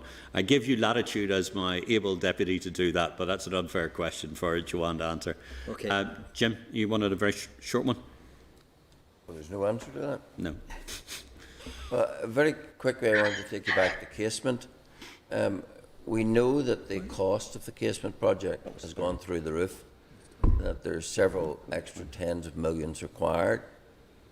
Is all of that extra commitment coming from the taxpayer, or is the GAA going to increase its modest contribution? That would be a question for the Department for Communities. They're obviously in charge of the casement project. So at this point in time, the funding we have provided is, as to the best of my knowledge, within the original amount agreed for Casement Park. Anything beyond that, as I say, the discussions ongoing between the department and the GAA or for the Department for Communities to comment on. Okay. You know nothing about that? No, I'm not over the detail of that. I do know that the funding we have provided to date is within the overall limit agreed originally for the project. Okay. Thanks very much. Joanne, just one final thing before we let you go, and you'll be thinking quite glad of that and sort of giving yourself a very large, sort of hopefully duty-free scotch to be able to sort of deal with the pressures of this. But let's just to get it right. So the draft budget is 23 billion, 11.5 billion in resource, 1.6 billion in capital, and 0.7 in FTC. Correct? Yes, and there's 1.75 billion total in capital handed out because we have access on borrowing for that. Yeah. So, but we are also expecting, based on what the Minister has said, between NDNA, confidence supply and city deals, an extra 164 million in resource and 90 million in capital. Yes, and that's right. We're also expecting to be able to carry over 200 million from COVID monies that we haven't been able to spend because that came in sort of at the end of the quarter. So that's an extra 454 million. So that's expected on top of what we're within the budget. Am I correct in that assessment? So that's an extra half a billion. Yeah, firstly, the 200 million has yet to be confirmed with Treasury, but yes, we're anticipating that. In terms of the NDNA, city deals, etc., yes, it's not reflected. You're completely correct. It's not reflected in the budget figures, but departments would anticipate that they're getting that funding. So right, so the envelope we should be looking at is the 23 billion plus the 454 million. I wouldn't include the 200 million in the budget envelope as yet. That will come in year. So although we knew we're getting it, I wouldn't add it into the budget envelope. Well, we could profile that over sort of quarter one and quarter two, because if the suggestion is that particularly when we're looking sort of for pay awards for particular health service workers and the people who have been really put themselves on the line from COVID is to be met for in-year monitoring. So there must be an expectation that 454 million will profile over quarters one and quarter two. Well, I mean, the 200 million, we're anticipating that it'll come in the new financial year. If Treasury do confirms, we're expecting that we're able to carry that forward. So yes, it'll be over the next financial year, so over 21-22, and hopefully confirmed at the start of the year. Okay.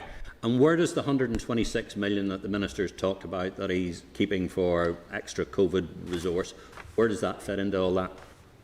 Well, that is available and isn't in the departmental figures in the draft budget, and that's something that the Executive will consider as they undertake their final budget deliberations. So that's 23 billion plus 454 plus 126. Sorry, in the figures there because I think he maybe has them in front of him. Sorry, just to say that 126 is already included in the draft budget. It's just sitting centrally. Okay. It's not been allocated to department. So it's 23 billion plus 454, roughly. Yes, 11 billion of that is annually managed expenditure, which we have limited control over. Yeah, but sort of just using my chief executive's chief financial officer's head, looking at the sort of the big picture stuff and the rest of it. Okay, listen, you've given us an enormous amount of food for thought, and I appreciate the length of time you've spent on the conversation. But we know each other well enough now that we can be open and frank in our conversations to be able to do that. Look, there are some issues that have arisen that we need to get some answers to, and maybe writing to the TEO and obviously to the Finance Minister about that as well. The next question is, obviously, because there's a significant amount of differentiation here between what's going to be the draft budget when the budget's due to go through, and bearing in mind the short consultation period of time, one of the things this committee will no doubt be asked to think about is accelerated passage. And bearing in mind that you're not expecting to spend some of the profile money until later on in the year, the question about whether we grant accelerated passage is something we're going to have to take quite a lot of cognizance of as we are kept informed of how this process goes, because I am, to say the least, there is a lot of loose ends in this that need to be looked at, and we do need to scrutinise this very carefully. And I would also suggest that most of the other committees are going to have to spend quite a lot of time looking over this one with a fine-tooth comb, with the particular amount of monies that are involved in this as well.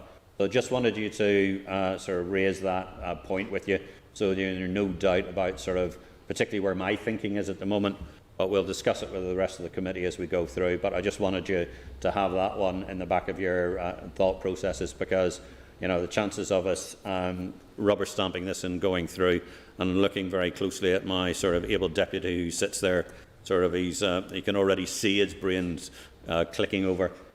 We need to be aware of that. So I just wanted to know that as well.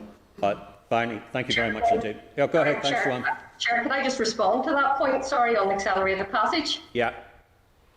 The accelerated passage for the budget bill that's going to be introduced in February. The budget bill in February does not actually relate to the budget that's before us today. Oh yeah, we know. Yeah, it's a vote on account for 21-22, and it's purely a percentage of the figure that you're voting through. The final figure for 2021. The vote on account has no relation at all to the draft budget that's been published or to the final budget. The budget bill for that will be introduced in May, June time. So it's just important to differentiate between those. Obviously, you will need time to consult fully on the budget 21-22, but we would hope that between this draft budget now, final budget in March, and then the budget bill relating to that being introduced in May and June, that there would be sufficient time for the committee to consult on that. Budget bill that's introduced in February, as I say, reflects the final position for 2021, which would be the outcome of the January monitoring round. But the vote and account on that is for 21-22, and that is purely a percentage of the 2021 figure. It is not based in any way on the draft budget that you're considering today. Yeah, but we shall take advisement on that, and we will take advice on that. But I think many of the committees here in the Assembly, we want to send a message about making sure we get ample time to scrutinise and examine and look. And if we look over what's happened over the last year, through no fault of your own, we can all say it's down to COVID or whatever it happens to be, but we do indeed need to set sort of the process of what we need to do. But I just wanted to sort of lay that one down there so it doesn't come as a particular surprise. Yeah. Okay. We're happy to come back and talk more on that. Okay. Thanks. Okay, Joanne, Jeff, keep yourselves safe, and no doubt we'll be spending a lot of time talking to each other over the following weeks. Okay. Give our best to everybody back in the building. Okay, cheers everybody. Bye. Thank you. Thanks, Chair. Cheers, thanks very much indeed. Okay, if we can take Joanne and Jeff off Starleaf. Done that? Yep. Okay. Okay, team. Sorry, off Spotlight. Why do I keep on calling it Starleaf as well and the rest of it? Team, I think it would be useful if we commissioned Reyes to undertake analysis of the draft budget proposals. I don't think we've any disappointment with that. Yep. I might want to wish to ask the committee to write to the other statutory committees to encourage them to scrutinise the draft budget. I think I learnt a couple of things today that I hadn't picked up on, so I would encourage all the other committees to do that. And if we can do that, Peter, we do that, expedite that to get that through as well if we're in agreement. And the same vein, the Finance Committee may also wish to schedule oral evidence in early February from the Department of Finance for the Finance divisions to scrutinise their own department of budget allocation. I think we're agreed in that. We might wish this committee to write to key stakeholders seeking their views on the draft. There's a whole variety of stakeholders, but if anybody's got anybody in particular we would like to invite to become involved, but I would also, one of the lists that I've been given, I also like to invite the Northern Ireland Chamber of Commerce to be involved with that. We've got the CBI, FSB, Hospitality Ulster, Retail, NI, NICFA, First Division Association, NIPSA. Matthew, do you want Pivotal to respond on it because they've done some issues on it, or? Well, it's not for. I'm not sure Pivotal would. They've already made comment about budgets and process, so I just wonder. Why not? We're worth having them. Okay. I'm happy to second that. Gemma? Pauline Balik. No, you just looked as if you wanted to say something else. No. I'm just listening intently. Okay, cheers. Thanks very much indeed. I would like you to add the WAVE organisation on the pensions issue. Yes. They have been leading on that. Yeah. Okay. Are we still live? We out on the airway and people can attend us. Okay. Okay, if we move on to the next item on the agenda, item number 6, oral briefing from Reyes on building regulations.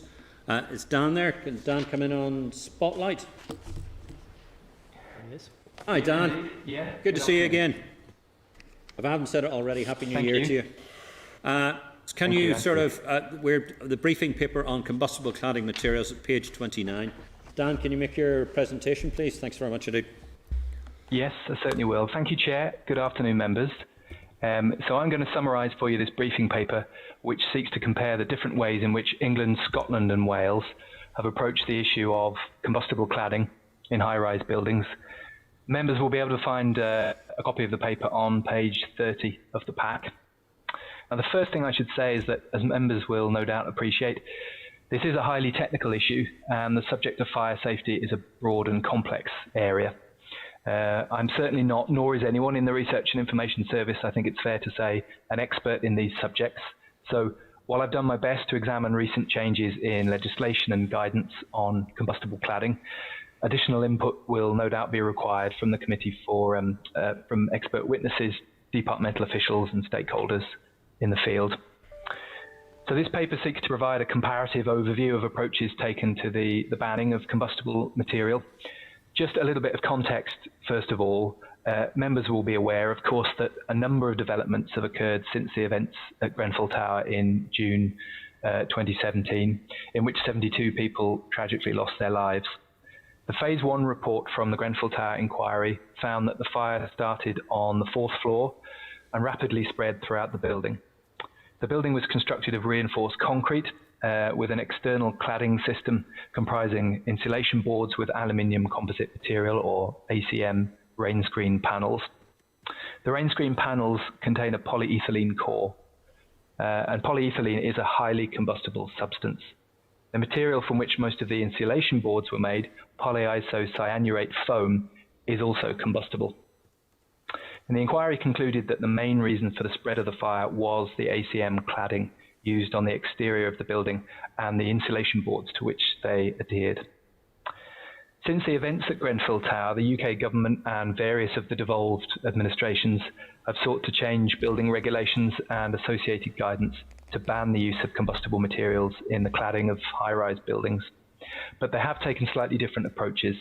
In simple terms, England and Wales have banned combustible cladding entirely, while Scotland has taken a different approach. And members may find it useful to refer to page 38 of the pack, on which they'll find a table which simply compares across those jurisdictions. I'll go into a little bit more detail now, and I'll start with England. So following the Hackett review, the UK government introduced a ban on combustible materials for England in December 2018. More precisely, this means that materials which become part of an external wall, or what's called a specified attachment, must be of either European classification, or Euroclass A1, or Euroclass A2, and if they are, they must be either S1 or D0, and I'll go into what those terms mean in just a moment. The ban applies to buildings over 18 metres above ground level, which contain one or more dwellings, contain an institution, including residential schools, care homes and hospitals, sheltered accommodation and student residences, or which contain a room for residential purposes, but it doesn't include a room in a hostel, hotel, or a boarding house. So what do these terms mean? Well, European classification A1 means that it simply will not contribute in any stage of the fire, including the fully developed fire. Class A2 means that it will not significantly contribute to the fire load and fire growth in a fully developed fire. But only S1 and D0 will qualify. The classification S refers to the term smoke. So S1 means that the cladding will contribute weak or no smoke. S2, which means medium smoke, or S3, if it produces high smoke, are not allowed. D refers to dripping. So D0 means that the cladding will produce no dripping at all when tested. D1, which is slow dripping, or D2, which is high dripping, are also now banned in England. One other difference which has been made in England relates to the issue of desktop tests, sometimes referred to as assessments in lieu of test. And this is where the results of a test for one set of materials can be transferred across to a slightly different set of materials if an expert judges that to be sufficiently robust. That used to be permissible, but in England this practice has now also been banned, except in very limited circumstances. So I'll briefly describe the approach taken in Wales now. Now in Wales, the Building Amendment Wales Regulations 2019 came into force on the 13th of January 2020. And similar to the approach taken in England, these regulations ban the use of combustible materials in cladding systems. The ban applies to the complete wall assembly and certain attachments to the external wall, including balconies and solar panels. All materials which become part of an external wall must be, and this is identical to England, Euro Class A2, S1, D0 or Class A1. Now the changes to regulation in Wales, as I said, are very similar to those introduced in England. There's just one difference evident. In England, what they mean by a specified attachment means a balcony or a solar panel attached to an external wall. In Wales, they've added a device for reducing heat gain. In other words, some kind of a sunshade is also added. Now in Scotland, a somewhat different approach has been taken to the issue of flammable cladding.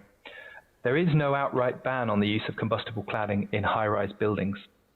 The technical handbook, which was updated in October 2019, states that insulation and cladding materials on the outside of buildings should be either non-combustible, that means Euro Class A1 or A2, similar to England and Wales, or if the system incorporates combustible materials, the facade system should undergo what's called a BS 8414 test. So this means that materials must either be non-combustible in themselves, or combustible materials can be used as long as the system as a whole has been tested and shown to be safe using a BS 8414 test. So this approach is not the same as the one that's now been adopted in England and Wales, where any components of the cladding or insulation materials must be of a non-flammable type. So what is a BS 8414 test? Well, this is designed to provide data to enable evaluation of the fire performance of a complete cladding system, as opposed to the performance of just individual elements. It's designed to test a cladding system, but not necessarily one which perfectly replicates a specific individual building. It does not, therefore, include features such as additional windows, balconies, or other elements which might be there in reality. BS 8414 is often referred to in combination with another document, BR 135, which sets out the performance criteria for each of the different material types available. So to put it simply, BS 8414 specifies how the test should be carried out, and BR 135 sets out the performance criteria that must be met if materials are to be regarded as safe. Now, the Scottish Government has stated that assessments in lieu of a BS 8414 test should not be used. However, this doesn't mean that assessments in lieu of test are necessarily illegal there. In terms of the legal standing of text supplied in a technical handbook, the Scottish Government states that the handbook provides, and I quote, guidance on achieving the standards set in the Building Scotland Regulations 2004, end of quote. The technical handbook is designed to assist with compliance, but is not in itself a legal text. So desktop tests can still be used in Scotland if an expert verifier states that the results of a particular test are sufficiently robust. Now, I think it's fair to say a range of views have been expressed regarding the approach adopted towards cladding materials in Scotland. The Scottish Government Review Panel on Building Standards Fire Safety recommended in June 2018, and I quote again, that BS 8414 and BR 135 would remain as an alternative method of providing evidence to show compliance. And they also add that in this manner, innovation would still be possible. By contrast, a report submitted to the Grenfell Inquiry by Professor Torero of University College London stated that, and I quote, tests such as BS 8414 provide a single scenario deemed consistent with an external fire, a very limited number of measurements, and a very simple failure criterion. The combination of these three characteristics does not provide a sufficiently comprehensive assessment of performance, end of quote. So finally then, on the 30th of July 2020, the Scottish Government's Technical Working Group published a draft advice note on external wall systems. And it was stated that the government was seeking views on this draft ahead of publishing a final advice note later in 2020. The draft states that the BS 8414 test can continue to be used as a means of testing the safety of an external cladding system even where that system contains materials which do not conform to European classification A1 or A2. And at this point in time, we still don't know the final outcome of that consultation. So thank you, Chair. That concludes my summary of this paper. I'd be happy to take any questions that the committee might have, but as I said earlier, given the highly technical nature of the subject matter, I may not be able to provide answers in every case. Okay, Dan, thanks very much indeed. Jim? You mightn't have come across this in your research, but this is a very complex and difficult issue, and if it goes wrong, has horrendous results. Why are we doing it? What would happen if we just simply had a policy in Northern Ireland? We just did not allow cladding of any type on a building. In your research, did that indicate would it have any detrimental effect in this part of the UK? Because we've had conflicting arguments from all sides as to what's safe and which isn't, and what type of tests are acceptable and which are not. And you've outlined very clearly some of the complexities of that. But given the fact that very few of our buildings have this type of cladding anyhow, what would be wrong in simply saying, for clarity and safety, we just don't have any cladding? Well, that's probably something that departmental officials will be better answering. But I mean, the arguments in favour of safe cladding put forward are often things like it does reduce water penetration. Cladding can improve insulation. There are clearly properties which have led developers to use cladding, but really that's probably a policy decision that probably departmental officials will be better advising on. Yeah, except I just thought that you might have seen something as you were doing your research which would have helped expand on that argument, but thank you anyhow. Yeah. Dan, in your research, and thank you very much indeed, and I know sometimes you're asked to research things within Reyes and it seems to be quite a broad remit, and this one's very particularly technical in nature. But anywhere in your search of the literature and the rest of it, it's very obvious that in England and Wales they've decided they're banning the use of combustible materials in cladding systems, full stop, because they do not believe that the risk is acceptable. I'm not seeing that from Scotland, but because it's an ongoing discussion in Scotland, you can see that potentially there's a direction of travel going there. Yet we're being invited in some respects to follow the classifications and the standards of the material, which would say that it's non-combustible, but we're not making a recommendation of not putting in non-combustible materials. Is there any reason why this is the thing that's puzzled me all the way through, why we're taking a separate route to England and Wales, who obviously use much more of this stuff and build many more buildings than we do? Have you seen anything in the literature that refers to why we'd be taking a particular separatist route? I haven't, I'm afraid, Chair. No, I haven't. Again, I think probably departmental officials will be best describing in detail why this particular recommendation has been made for Northern Ireland. But that's not something I've come across in the literature, no. I know, Dan, it's not a fair question, but put it this way, if it was me and I was building with the evidence I have in front of me now, and if I was building a new property, I would make very sure I was using the English and Welsh rules and not the others. Again, is there any indication from any of the sort of the material you've looked at all? Have there been any concerns raised, apart from the manufacturers of this, about implications of going for non-combustible material in Northern Ireland? I think it's fair to say, and the Scottish Parliament Local Government and Communities Committee have been looking into this issue for almost 3 years now, and you will sometimes see the argument given that being able to incorporate materials which are not strictly non-combustible but can be shown to be non-combustible as part of a system allows for innovation and allows for new and innovative materials to be used. That argument sometimes seems to be made, could probably be better made by those who have advocated it, and the Scottish Government, their review panel certainly made that argument that innovation is something technologically that should still be allowed by the overall system. But that seems to be, I think, the one argument for sometimes incorporating materials which don't necessarily conform to A1 or A2. Okay, thanks, Dan. Dan, thank you very much indeed. Team, have we any other questions? Oh, sorry. Philip. I'm going to ask Assembly Broadcasting to add Philip McGuigan back to the spotlight. Thank you. Go ahead, Philip.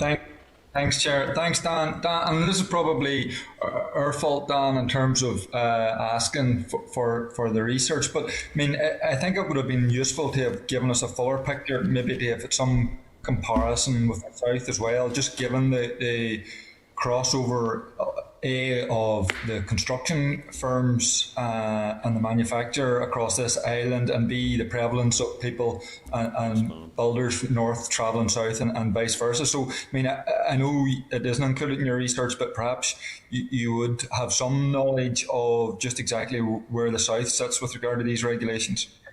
Yeah, I am aware that they appointed a fire safety task force, which reported, I think, in August 2018. I mean, I'd be very happy to go away and have a look at that and report back to the committee.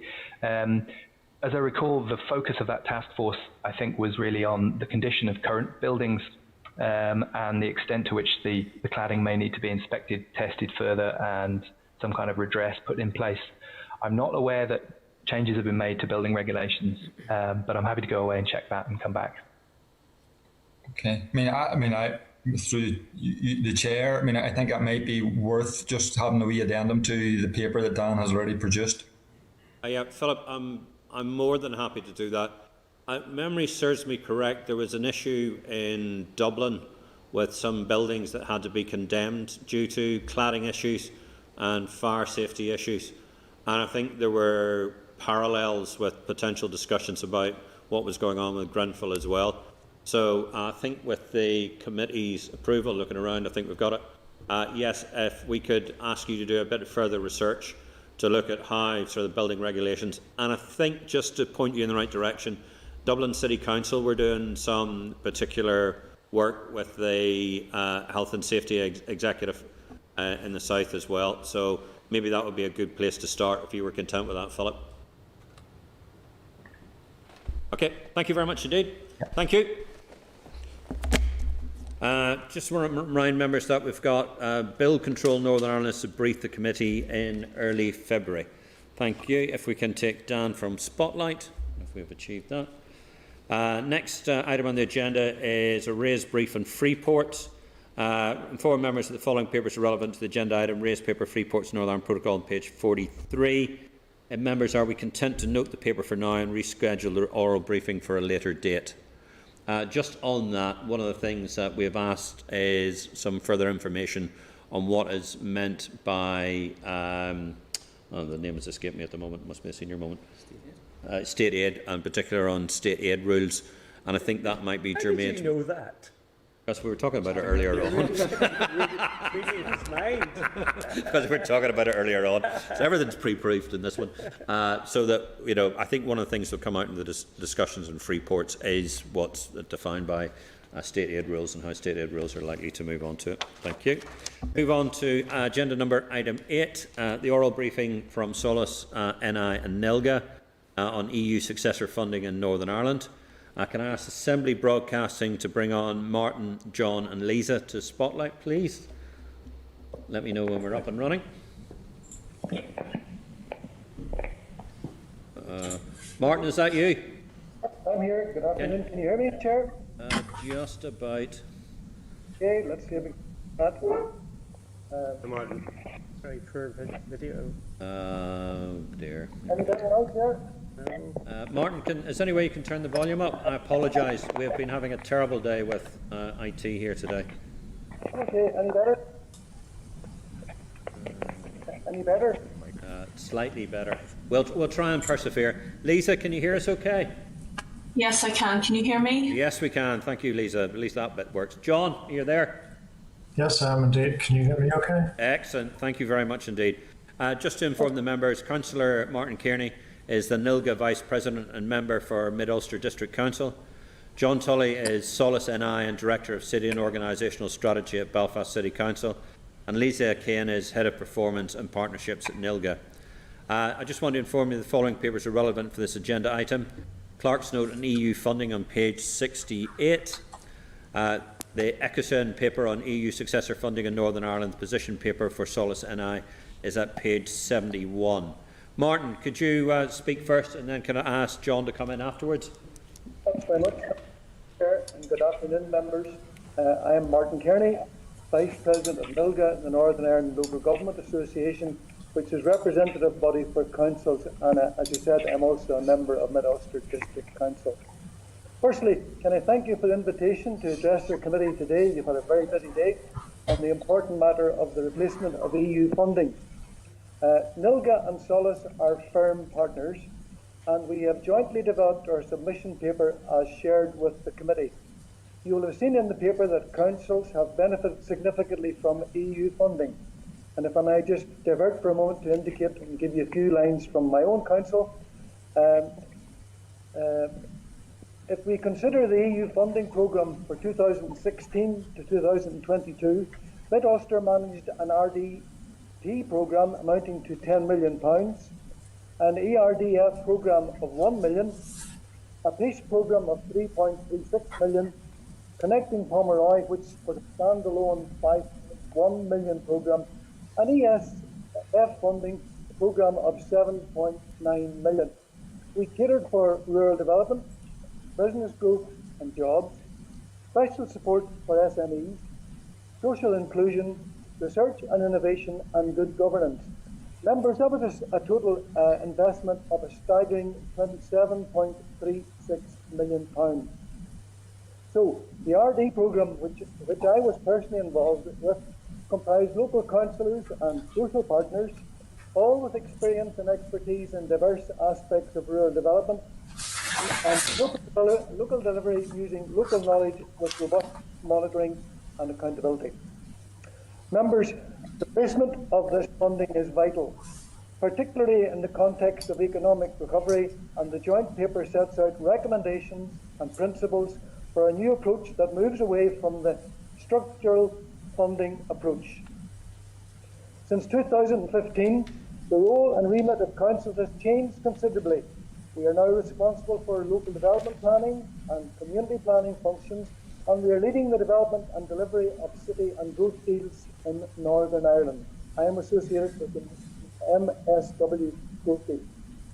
Our strategic role as a local level must be taken into account when deciding on projects which will be delivered under the shared prosperity.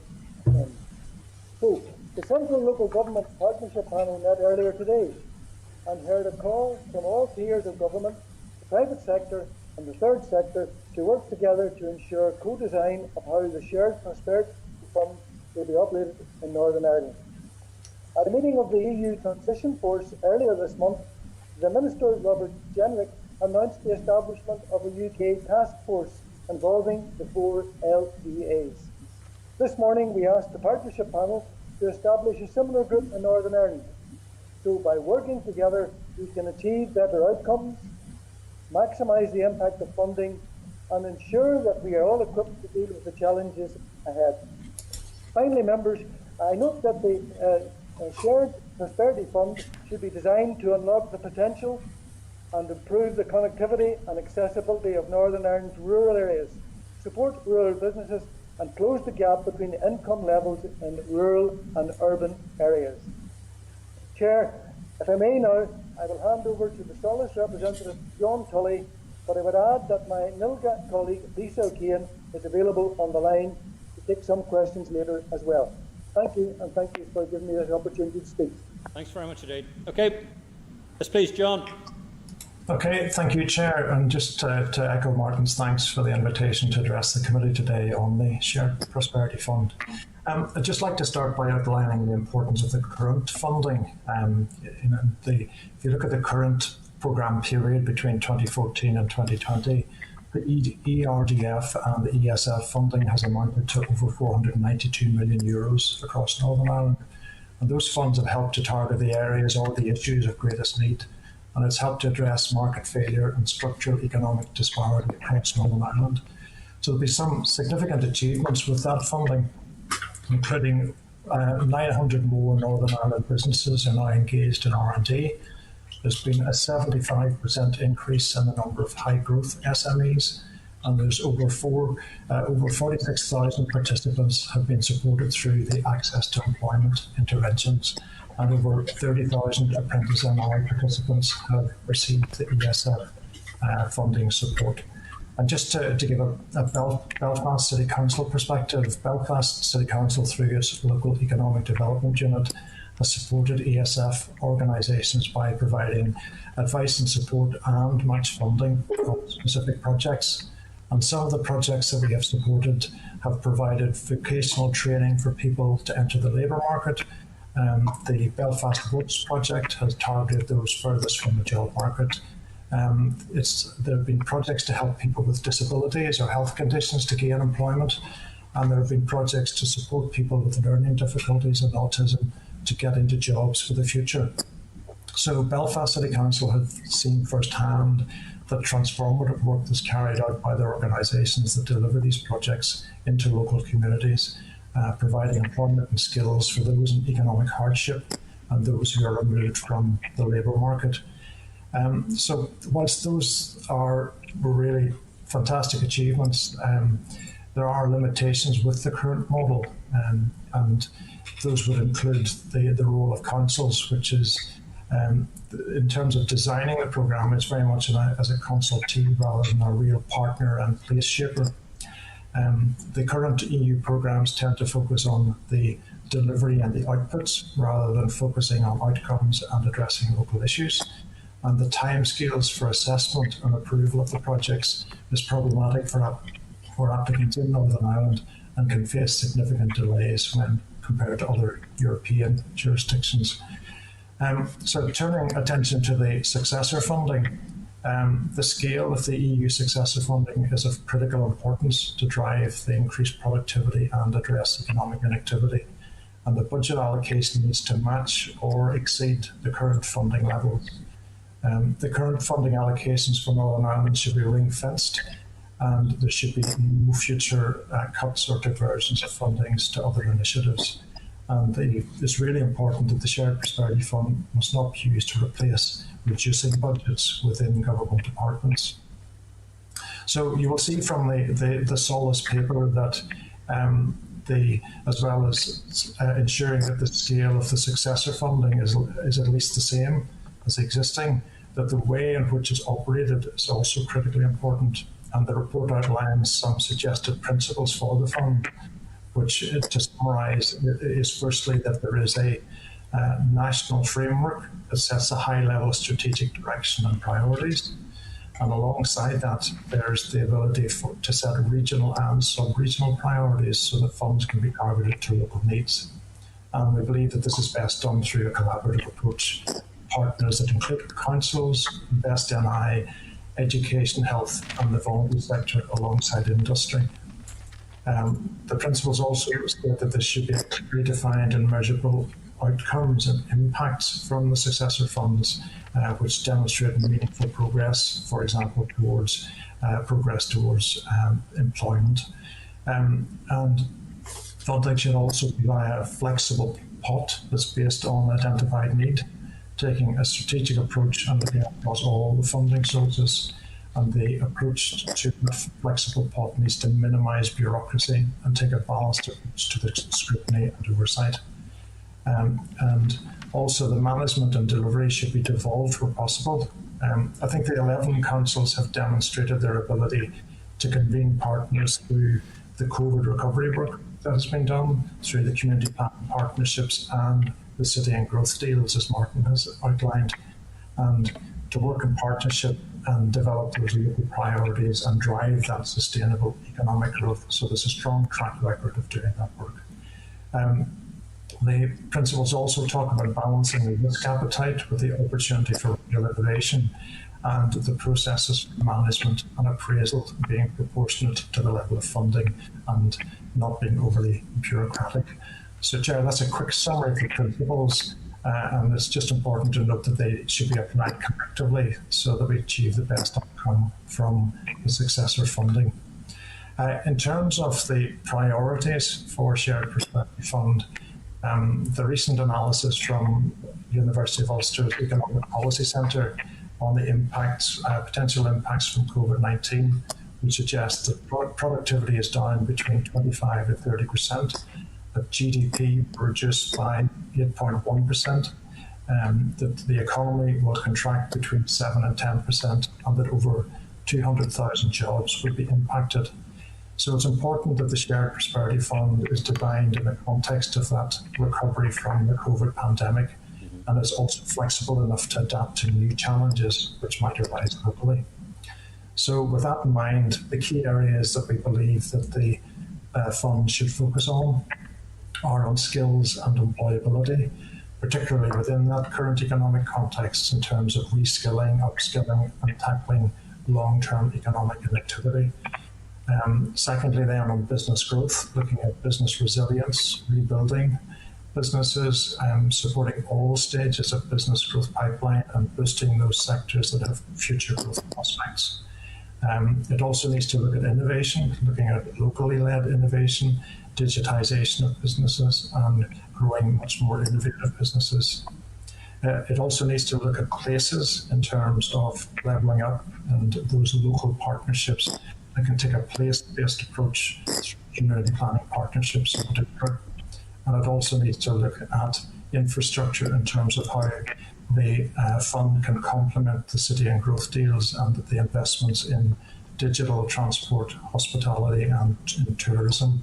So to summarise on that, the Shared Prosperity Fund provides a real opportunity to move away from the limitations of the EU funding and to target people most in need through the programmes that address needs at that local level. So the funding, the scale of the funding needs to be at a minimum match the EU funding provision, and the way in which it is operated needs to be based around those principles that we're suggesting. And finally, that councils have a really important role to play in the co-design of the projects for the fund alongside other partners like Invest NI, Education, Health, the voluntary sector and industry. So thank you, Chair. Okay, thanks very much indeed. Lisa, do you want to come in? No, I'm happy enough to proceed. Okay, thanks very much indeed. Just a couple of questions before we get started. One of the things I was, can everybody hear me okay? Yeah. Yeah.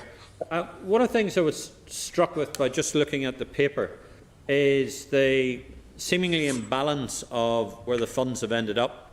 Now, understandably, Belfast gets a lion's share, but Mid and East Antrim seems to do quite well. But in the West, and particularly in Londonderry, it's sort of like 3% in some areas. Is this because people are not bidding for getting part of the bidding process, or what's the reason behind this? Because there seems to be a large degree of imbalance, because understanding where we need to put the structural funds to support sort of development in areas that need more infrastructure, need more support for R&D, need more support for sort of business development, it seems to be slightly skewed. Do you have any proposals to be able to sort of to deal with that? And is that something that sort of NILGA is actively looking at? I suppose that the majority of the funding is based on rural needs, Chair, and that might be a quick answer as to why maybe the rural area gets some preference. But in our case, we were awarded £11 million for that rural development fund itself, and we spent every penny of it, and it went to all those targets that John has spoken about, all those needs, all those local government priorities. But certainly, I suppose my first preference was to look after our own, and I can't speak really in relation to the Derry City situation. Yeah. Can I just add to that, Chair, if I could? Certainly there is a high proportion of funded projects that do come to Belfast City Council, but I would just stress that there are large companies there that have their headquarters that are based in Belfast, and obviously they will be in receipt of the R&D grant, for example. All right. Those are organisations that would provide a regional service. So both within the EDRF and the ESF funding, would be heavily skewed towards businesses that that are providing a service from Belfast, but they have delivery across Northern Ireland. I was just thinking, by looking at sort of by council district, Londonderry in particular has relatively low figures, and of course sort of the best sort of council district everywhere in Northern Ireland, which is Antrim and Newton Abbey Borough Council. Had to put that dig in, of course I would. Where is that? But that was a particularly low level. That was a particularly low level as well. So I just wonder if NILGA are considering sort of evening up or balancing across in a more equitable way, or is it solely based on sort of project management and looking at sort of deliverable projects? I can maybe just add there that the criteria that the government departments set for allocating the funding for local economic development is usually based on business population and GDP figures. So that's how the allocations are made. And then for the rural development programme, it's based on the agricultural land, the number of farming businesses. I should also say that not the totality of comes from the EU to councils, that a lot of it is dispersed by the government departments themselves, particularly for the large housing and infrastructure projects. They would be done centrally, so just depending on population basis of where they are would depend on the amount of money being allocated to council areas. I suppose for us the most important thing is that the need is the basis for allocating money rather than any other criteria, and it should be local needs that are driven from community planning groups right up through councils and through the Assembly. If I might also add, Chair, that very often the funds are topped up by councils themselves. In relation to the ESF, our council contributed 271,000 alone towards employment-related programmes in Workspace, South West College. So the councils top up those. That's why I talked about the figure of 27.36 million, because it allows us to match fund quite often the funding we receive, and that's where the co-design and the rural idea and working together is a really good idea. Okay, thanks very much indeed. Jim? No, I'm happy. Oh, Jim. Other Jim. Jim. Just a couple of questions. One of the problems with EU funding always was the daunting level of bureaucracy that attached to it. Do you see opportunities under the Shared Prosperity Fund to trim that and to do things more efficiently?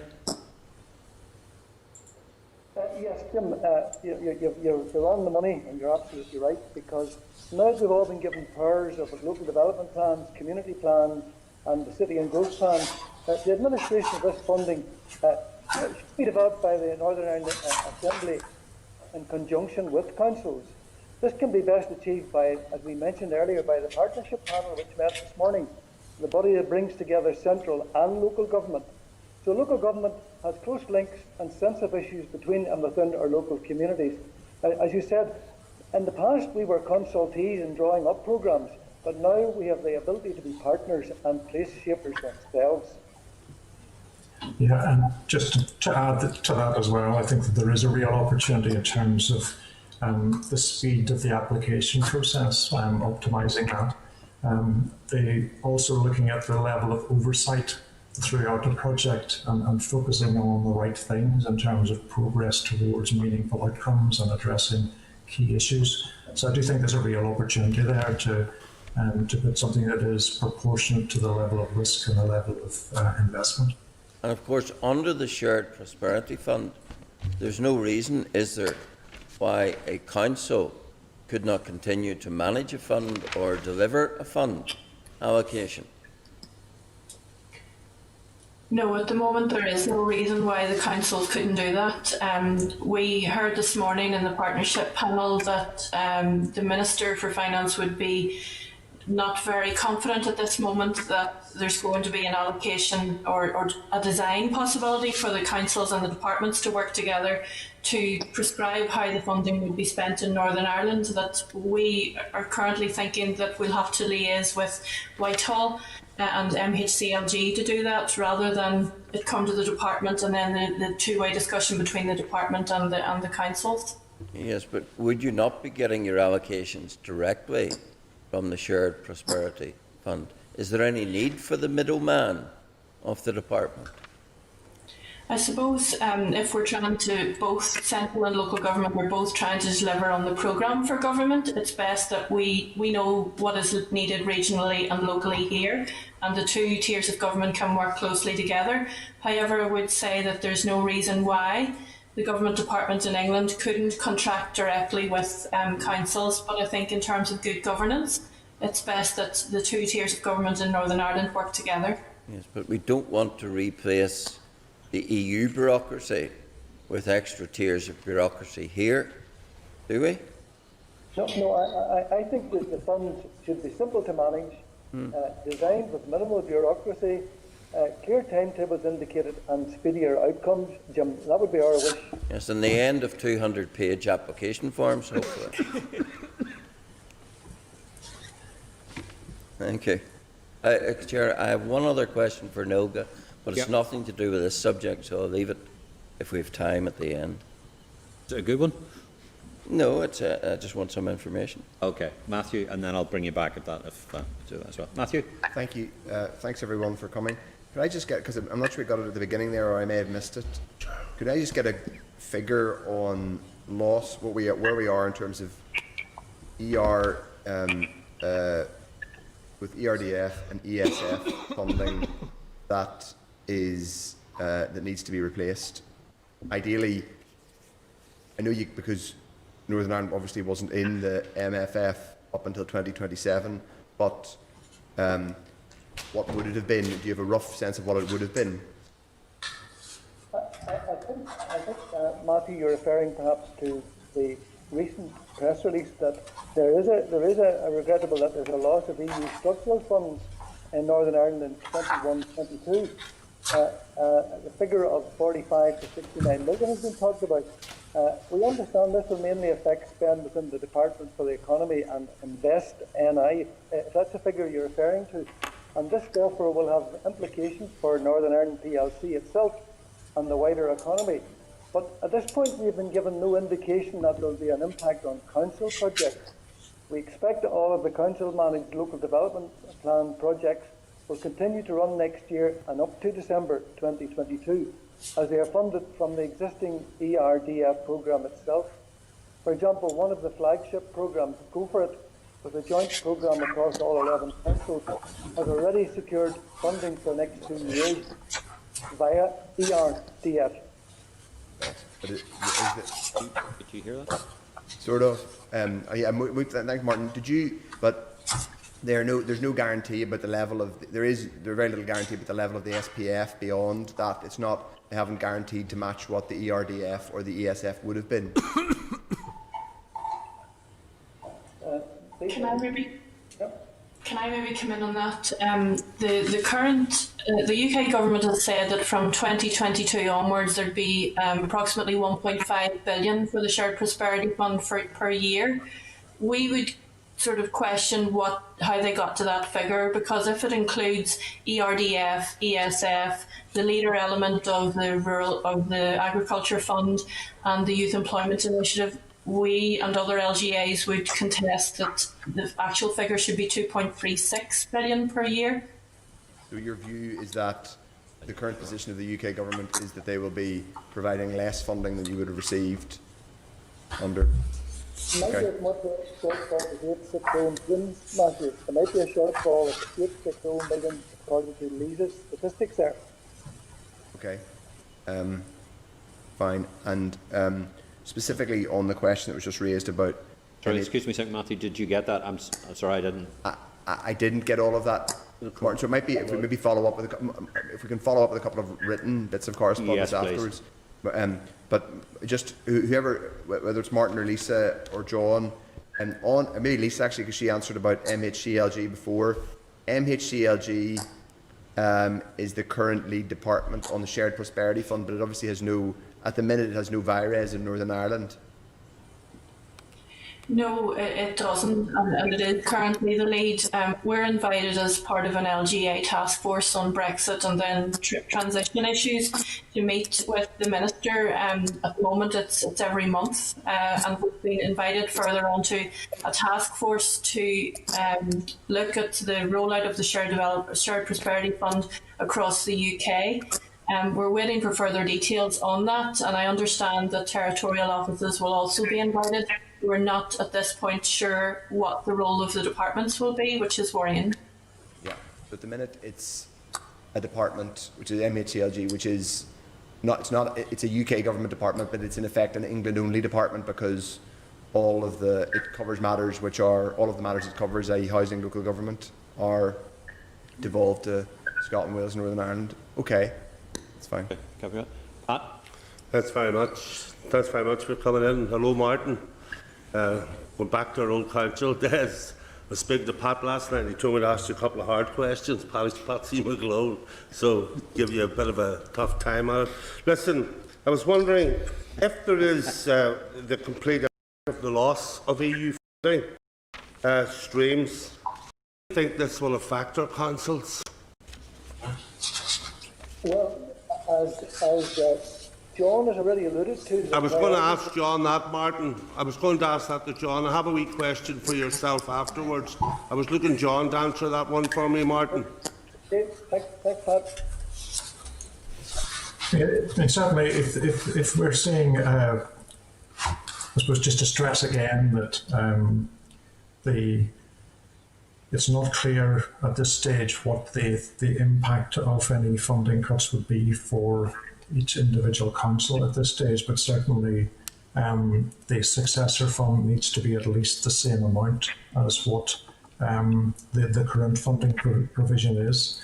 You know, again, I would go back to those organisations on the ground that are delivering the projects, and you know, we've seen firsthand the work that they've done, and we have match funded the projects that they've been involved in. So we would expect it to see a significant impact on programmes on the ground, you know, in terms of economic development and employability, for example, in terms of those organisations' ability to deliver. And I suppose when you put that against the backdrop of COVID and the recovery work that's ongoing there as well, we would expect to see a significant impact on the ground in terms of communities' ability to recover. Thanks. Just another short one for Martin. Martin, just as a councillor, very active councillor there in Mid-Ulster and been out and about, do you think that there is still that desire for the schemes to come forward, be they small or be they large or be they in partnership with councils amalgamating together? But are you still seeing that surge, if you like, of projects within tourism and within small local businesses start up? Are you getting that same turnaround? Yes, and I'm really talking about in COVID. If I could just come back, the one thing that we didn't benefit from in the last round, hospitality and tourism couldn't be facilitated in the last round. So we're really hoping that in the co-design of this, that we can help hospitality and tourism, because they've suffered so much particularly in the last year. So we found that when we were designing our structure that quite often we were limited into how we could help people. And this allows us the opportunity, as I've said before. I mean, in councils now, 5 years after we've come together, we've now got the ability to plan, as I've mentioned, local development planning, community planning, which is the hub of everything. So, in fact, in any planning that we take forward in establishing any priorities, the first thing we look to is the community plan. As I've often referred to it, it's what I call the People's Manifesto, and that's the starting point for everything. But and did you find, we Martin, enjoyed great favour with our rural people. And did you find, Martin, through the chair, that there was much work come out of that, the engagement with the community through the building up of each council's community plan? Well, as you very well know, Mid-Ulster is the most entrepreneurial area in Northern Ireland. We have the most we have 9,000 VAT registered businesses. Most of those are small start-ups, and we have been able to help through the LAG funding quite a lot of those small indigenous businesses get started, quite often starting in garages, then moving to the enterprise centre, and now, and even just this week, we have been talking to Invest NI that there's no land in Mid-Ulster where we can develop from after the stage of enterprise. So the main thing is being able to help all those small businesses, those small communities, those rural communities where broadband, and I'm only mentioning it now for the first time, is still one of the major issues. So those are all the issues we have to bounce in the air But the good thing about European funding was it gave us a start, it gave us a level to begin on and to build on, and now we look to the next level.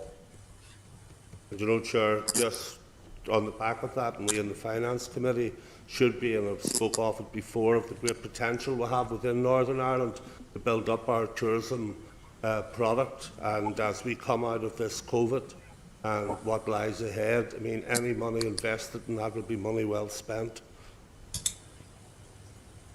Thank you, Martin. Thank you. Just finally, Chair, and I know probably we're well into your time now, but I think that any monies that we disperse in future, they must take account also of recovery from COVID. I think one of the members has already alluded to that, as well as the many new challenges. So it gives us a real opportunity now to refocus. Community plans are now being assessed again for the first time, so there's a real opportunity now to have a refocus and to put all our efforts into design and delivery and measurement of the time ahead. Yeah, thank you very much. Jim, you wanted to come in with yeah, I just want to ask NILGA, did NILGA as an organisation receive any COVID grants? No, we didn't. Because it's come to my attention that the National Association of Councillors, strangely, received the £10,000 grant. NILGA did not. No. Thank you. Okay. If I could just add, Jim, how are you? If I could just add that since the month of March, the officers of NILGA, the office bearers, have met every Tuesday morning, and that now is between 40 and 50. That's every Tuesday morning we've met to deal with the outcome of the pandemic, and of course with many issues within councils. So in fact, there's no organisation that's busier with limited staff than the NILGA officers, and Lisa's here today. So really, we've had a new lease of life within NILGA. Unfortunately, we've had to respond to what our need is, but we meet every Tuesday morning for an hour, the office bearers from each party, and it's been very fruitful, and I think it's put us in a good place to be able to come here today to ask for your consideration. Okay, thank you very much indeed. Sir Martin, apologise for the bad communications link, but John and Lisa, thank you very much indeed, and thank you very much indeed for your time. If we have any follow-up questions, do you mind if we write to you? Because I know there were some issues I think maybe Matthew wanted just to get some more clarity with. Would you be happy to respond to those? Yes, absolutely, Chair. Thank you very much indeed. Thank you very much indeed for your time. Thank you. Thanks, everyone. Thank you. Thank you. Team, if we move on now to, if we take... What are you going to write about? Again? Sorry, Matthew had a few, some of the questions he wanted to get some answers to. I believe the question I was asking was about funding, and I think the two specific questions I asked from memory were what is their, do they have a projected funding loss? Though Lisa O'Keefe slightly answered it, it would be helpful to get an on the record answer. Do they have a number in terms of funding loss? And if they had, I think specifically I asked about what they would have expected to have received, but I think this is a stupid question, but it's the question I asked, so I'm telling it to you now for the purposes of the record, between 21 to 27, which would have been the 7-year EU horizon period. Okay. Lovely. Thanks, Chair. Thank you. We'll move on to item number 9 on the agenda. SL1 rates, Coronavirus Emergency Relief number 2 Amendment Regulations, Northern Ireland 2021. Following papers are relevant to this agenda item. Peter's note on page 117 and the SL1 at page 120. Inform you that the Department proposes to make an urgent statutory rule under powers conferred by Article 31C of the Rates Northern Ireland Order 1977. The proposed rule will allow the Department to reduce rates in respect of specific hereditaments, properties of which there is a liability to pay rates, which have an industrial distinguishment. The idea of the proposed rule is to allow manufacturing premises to avail of the 12 months rate holiday for 2021. I inform members that the proposed rule will come into operation as soon as possible. This will necessitate a breach of the 21-day convention. The rule is subject to negative resolution assembly procedure. Are we content to proceed? Yes. Members are content. That the committee has considered the Department for Finance's proposal for subordinate legislation, the Rates, Coronavirus Emergency Relief No. 2 Amendment Regulations Northern Ireland 2021, and has no objection to the policy implications of the proposed legislation as content for the Department to make this rule. Are we all agreed? Agreed. If we move on to the next item on the agenda, SL1, the Rates Coronavirus Making of District Rates Regulation Northern Ireland 2021. Following papers are relevant. Clerk's note at page 124, SL1 at page 125. Inform the members that the Department proposed to make an urgent statutory rule under powers conferred by Article 8 of the Rates Northern Ireland Order in 1977. This requires district councils to set district rates for the following year. The rule will extend the deadline for setting rates from the 15th of February to the 1st of March and is reported as being made in response to requests from district councils. The Department advises that related parallel legislation is to be made by the Department for Communities. The rule is subject to negative resolution in Assembly procedure and is likely to be led in breach of the 21-day rule. Are we content to continue? Content. The members has considered the Department of Finance's proposal for subordinate legislation, the Rates Coronavirus Making of District Rates Regulations Northern Ireland 21, and has no objection to the policy implications of the proposed legislation and is content for the Department to make the rule. Are we agreed? Agreed.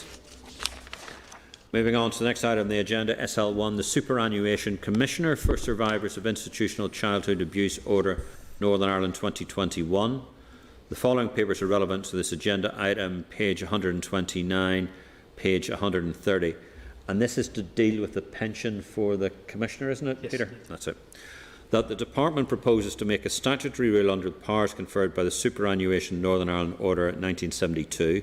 The rule will make pension provision under the Principal Civil Service Pension Service Scheme Northern Ireland, i.e. the Alpha Scheme, for the Commissioner for Survivors of Institutional Childhood Abuse. The proposed rule is to come into effect in February 2021, but it appears that the Department intends to apply the provisions retrospectively from the 2nd of November 2020. It is understood that the Commissioner's term of employment commenced from the 14th of December 2020 for a 5-year term. Inform members that the rule is subject to negative resolution in Assembly procedure. Are we content to proceed? Okay. That the committee has considered the Department of Finance's proposal for subordinate legislation, the Superannuation Commissioner for Survivors of Institutional Childhood Abuse Order Northern Ireland 2021, and has no objection to the proposed legislation and is content for the Department to make the rule. Is this agreed? Agreed. Chairperson's business. Advise members that I met informally with the Minister on the 18th of January in order to discuss his statement on the 21-22 draft budget, and present were the Minister's SPAD, his private secretary and the clerk were in attendance. The discussion informed the clerk's revised budget note in tabled items, which you heard me make in the Assembly. Also like to advise members in respect to the Speaker's letter and the paper considered at the Chairperson's Liaisons Group on the 19th of January 2021 relating to the management of business at the Assembly during the current phase of the pandemic. There are to be fewer question times and no private members' business and no adjournment debates in plenary. Could I come in here, Mr. Chairman? Yes. Have you finished the... No, there's a further bit, but I'll do it. At the Chairperson's Liaisons Group, it was also suggested that consideration be given to reducing the number and length of briefings to committees and the number of witnesses and increasing the use of Starleaf by committee members. Fully virtual meetings were also suggested where all members and staff use Starleaf. Before you come in, Jim, I have some real concerns about this. I have real concerns particularly for this committee because we deal with the budget and we have significant areas where we need to be on top of the detail. And I think, as we've heard today, and for those of you over the last couple of days who have been trying to do things by Starleaf, we're missing things and we're not getting the necessary clarity that is necessary. And I think in some respects we need to be in a position where we are able to maintain proper committee meetings to be able to give the necessary scrutiny to legislation that's coming through. But I'm open to suggestions and views from the rest of the committee. Jim, I think you've indicated first. It's easy for me because I live in Banbridge and it's not too far to come up to here any day. But I'm conscious of people who live vast distances away, like Balleek or Dunloy, and therefore it's more difficult for them. But frankly, the problem with this building is the internet's woeful. Let's be honest about it. Yeah. And I've just actually, I did a survey from the commission there, said the survey, and I said, this place is wonderful, apart from the dreadful, awful internet. Yeah. And we've just seen today the limitations of what we face. And the difficulty is, I frankly find it very difficult at times to follow Starleaf. And that's no criticism of the system or the staff. We are just surrounded by these incredibly thick walls which just do not lend themselves to a good internet connectivity. So what I would say is that if those of us who still would prefer to come to a meeting, I think we should be given that option, because I think we could find ourselves doing something over the internet and it descending into utter chaos. Let's be honest. I didn't know the word Zoom meant a year ago, and I spend vast proportions of my life on it. And whilst the connectivity from Banbridge is very good, I have to say any experience I've had here has been woeful. And that's the problem. If we could solve that, then I'm in for as many Zoom meetings or Starleaf meetings as possible. Paul? Yeah, I would agree. So, at the start of this emergency, I partook in Zoom with the Justice Committee, and I kept coming to this committee because I felt the obligation as Deputy Chairperson. But what struck me very clearly was, whilst it was dead handy and whilst it cut down travelling time and whilst I could do it from basically any environment I choose to hook onto with regards to Zoom, when it came to scrutinising legislation, it just did not work. It just could not work, and I would not have been at the top of anything or across detail if I was scrutinising legislation on Zoom or Starleaf or any other remote device. It was okay. It might be okay for presenters to be in Zoom or Starleaf, but the committee as a collegiate needs to be together whenever you're scrutinising legislation. There's absolutely no doubt about that. And if we're not, we lose something. And if we lose something, we do a disservice to our people and democracy. So to me, it's essential that we can keep as close together as possible, safely. And I have had no risk issues or concerns around the procedures and mechanisms of how we've been able to conduct business so far. Now, there's always going to be risk, but it's how you manage that risk, both as an individual and as a committee. And I think we've the two committees I'm on, Finance and Justice, have dealt with that risk management entirely appropriately and safely. And I commend everybody involved, because it's not easy. Yeah. But I think it would be a retrograde step if we all were forced one way or the other, or were the default position was we all went on to Zoom. I think it would be a nightmare in communication, but when it comes to scrutinising detail, absolutely no good. And just before I bring Philip in, I think last week to me, where we had two expert witnesses who came in to talk about something that is life and death, it was on fire safety. And I do not feel as if I got more than about a third of what the intent was of what they were trying to say. And on behalf of the committee, I've written to them to apologise for the communications links and the rest of it. But for something that's fundamentally as important as fire safety legislation, I do not feel that we were able to do our role effectively on that particular issue. Philip, sorry. Yeah, Chair, thanks very much. Here about have you broken up there, Philip? We can't hear you. We can't hear you. Well, I just want to start off by making the point that I'm not at today's committee because I live in Dunloy, and I'm sure the same for Gemma and for Anna. We're here because we're trying to, as best we can, to follow the public health guidance that we're asking others to follow. So, I mean, I don't want to get into an argument with anybody that's there in person at the committee, but with regard to my participation today, I heard everything that was said by the witnesses. I heard everything that was said within the chamber and was able to participate as best as possible. I was actually able to participate better here because I had a laptop as well as my iPad open. So I was getting double the information. So, I mean, I think, obviously we have to do our job.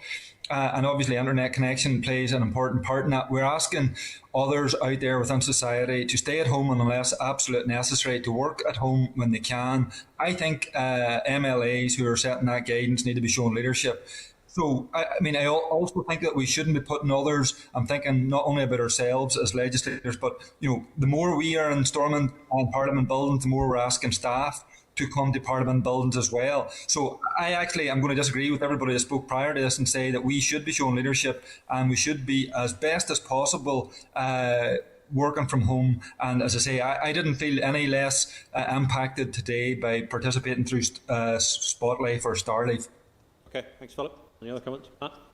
Yeah, thanks very much, Chair. And Philip, I did stay at home last week. I wanted to follow the guidance and stay at home. I really found it really difficult. I couldn't hear, as already said to the witnesses. There seemed to be a delay in me trying to get back in. But I hear what you say, and my staff have said the same to me today, that they don't think that it is safe, or myself going in, I should be showing leadership and we should be staying at home. And there were signs on the way down the ring road saying no unnecessary journeys. So I made my mind up after coming in today now that I'm going to try and stay at home as much as I possibly can. I do love coming in here. I do agree with what the other members have said. There seems to be a different level of scrutiny and engagement when we're here. But look, I myself, I'm going to try as best as I possibly can to follow the guidelines which we have set in the chamber. So that's my view on it now, Chair. Just in brief, I think it's right to say that we should indeed be setting an example wherever possible. I think Philip's right about that. I think that's unarguable. It is also true that there are technological challenges that make it harder to do some of the things that we want to do remotely, and we haven't been as caught up as perhaps other assemblies, parliaments, or whatever have been in terms of providing technology. I suppose the question I would ask is, I'm in the situation where I obviously live very close, so it isn't, I'm not making as big a journey to come in here, albeit I'm not coming in here when I don't have a good reason to be here, and I think it's incumbent on us to, if there's a better option and if it's avoidable, to not be clogging up the building. But the question, as I understand the question, are you asking the question that whether we should go fully virtual as a committee, or whether we should be all trying to be as virtual as possible where we can? There's a discussion that's ongoing, and one of the problems we have is that the chairperson's liaisons group was very well attended yesterday, and the speaker has asked for opinion, and it's being asked amongst members of the committee, and it's also been asked by the business managers of the various parties as well to reach that point. Sure. On top of that, just not ourselves. We have to think of the staff that have to come in and manage here as well. Yeah. So I think we really should be thinking of their safety, just not of our own or on the IT. So I think we should do the lead and do the right thing and follow the guidelines. It's only for another, hopefully, 4, 5 or 6 weeks. Much as I will miss you all, but that's my opinion. Chair, could I make a comment? Yep. I last week tried out the Starleaf. I must say, in comparison with actually being here, I found it quite unsatisfactory. I think there is there's significant added value in being present when, particularly when there are witnesses. And I don't think this should become prescriptive. I think guidance is exactly that, and it should be left to each member to sensitively and appropriately apply the guidance as. Jim, I'm tempted to say, surely this isn't Jim through the chair, Alistair. sir. Pardon me, Chair. Behave. I'm just mischievously pointing out that Jim's talking up the benefits of guidance, as opposed to. Well, actually, on that theme. No, not on that theme. Listening to the Sinn Féin representative is saying we shouldn't be here, I was almost going to say, yeah, shut down, Stormont. Enough. And Okay. I'm only Chair, I'm only joking on this one. One of the benefits of Starleaf is you can turn it off or turn it Judging by the 2 meetings I've had today, there was an awful lot of people that were such a thing. Funny, I thought it was about lunchtime and things for them. Okay, All right. Look, I'll take the views and we'll sort of canvass to see. Look, I think we need to be. Chairman, I think I've been misunderstood. If they can sort out the internet, Yeah. I would be happy enough. That's my only issue. I see no problem with Zoom or Starleaf, but the internet's woeful and we have to accept that. And that has come up every year I've been here since 1998, the poor internet, and we still haven't solved it. Did they have internet in 1998? They certainly did. Sorry. And fax machines. And your phone. Okay, look, thank you for that, and it was good to have a discussion on a smattering of opinion. I think one of the things I'll do is, and coming at me as the chair, was also the clerk and the deputy chair, we shall look at sort of the business that is incoming, and if it can be held remotely with a degree of confidence in the IT systems, I think we should at least be seen to be moving along the lines of trying to achieve as much as we can virtually. But bearing in mind there are important pieces of work we do need to do, and we may need to be present for that as well. But we'll take that on cognizance as we go through. Can we move on to agenda number 13, correspondence? Mr. Wells' favourite item. Which one? So the first one is draw members' attention to correspondence at page 141 and 142 from the Department of Health and Department of Finance respected to VAT and PPE. Department of Finance advises that VAT at 20% is payable in PPE but can be reclaimed in the same way as goods from GB or imports from the EU. The Department of Finance notes that HM Treasury discontinued VAT relief on PPE on the 1st of November 2020. They made a mistake on it. Are we happy to note? Yeah. Move on to the next item. Draw members' attention to correspondence from the Committee for the Executive Office, page 149, including a response from the Right Honourable Michael Gove MP. I shall take my own cognizance of that particular comment. Regarding governance of the withdrawal agreement and common frameworks, some information is provided on the joint consultative working group. The rules of procedure have been agreed, but a date for a meeting has yet to be determined. The specialised committee is to include the Northern Ireland Executive and experts who are to be invited as required. The specialist committee is to hold a session on Article 2, Rights of Individuals, and the role of the Northern Ireland Human Rights Commission and the Equality Commission. There is also reference to the publication of the Intergovernmental Relations Review and the development of dispute resolution mechanism for the devolved administrations and the UK Government. Gentlemen and ladies, sort of my commentary on this is that we've heard a lot about what the specialist committees and the joint committees are going to do. The working groups haven't been set up yet.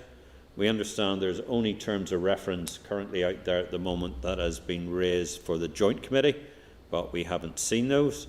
We have had no information whatsoever on what the arbitration panel is doing and who's supposed to be part of the arbitration panel. Whatever the partnership relationship is and the partnership council, there is a raft of detail that we need to be aware of. And indeed, one of the things we have asked... We have a walkout here, Mr. Chairman.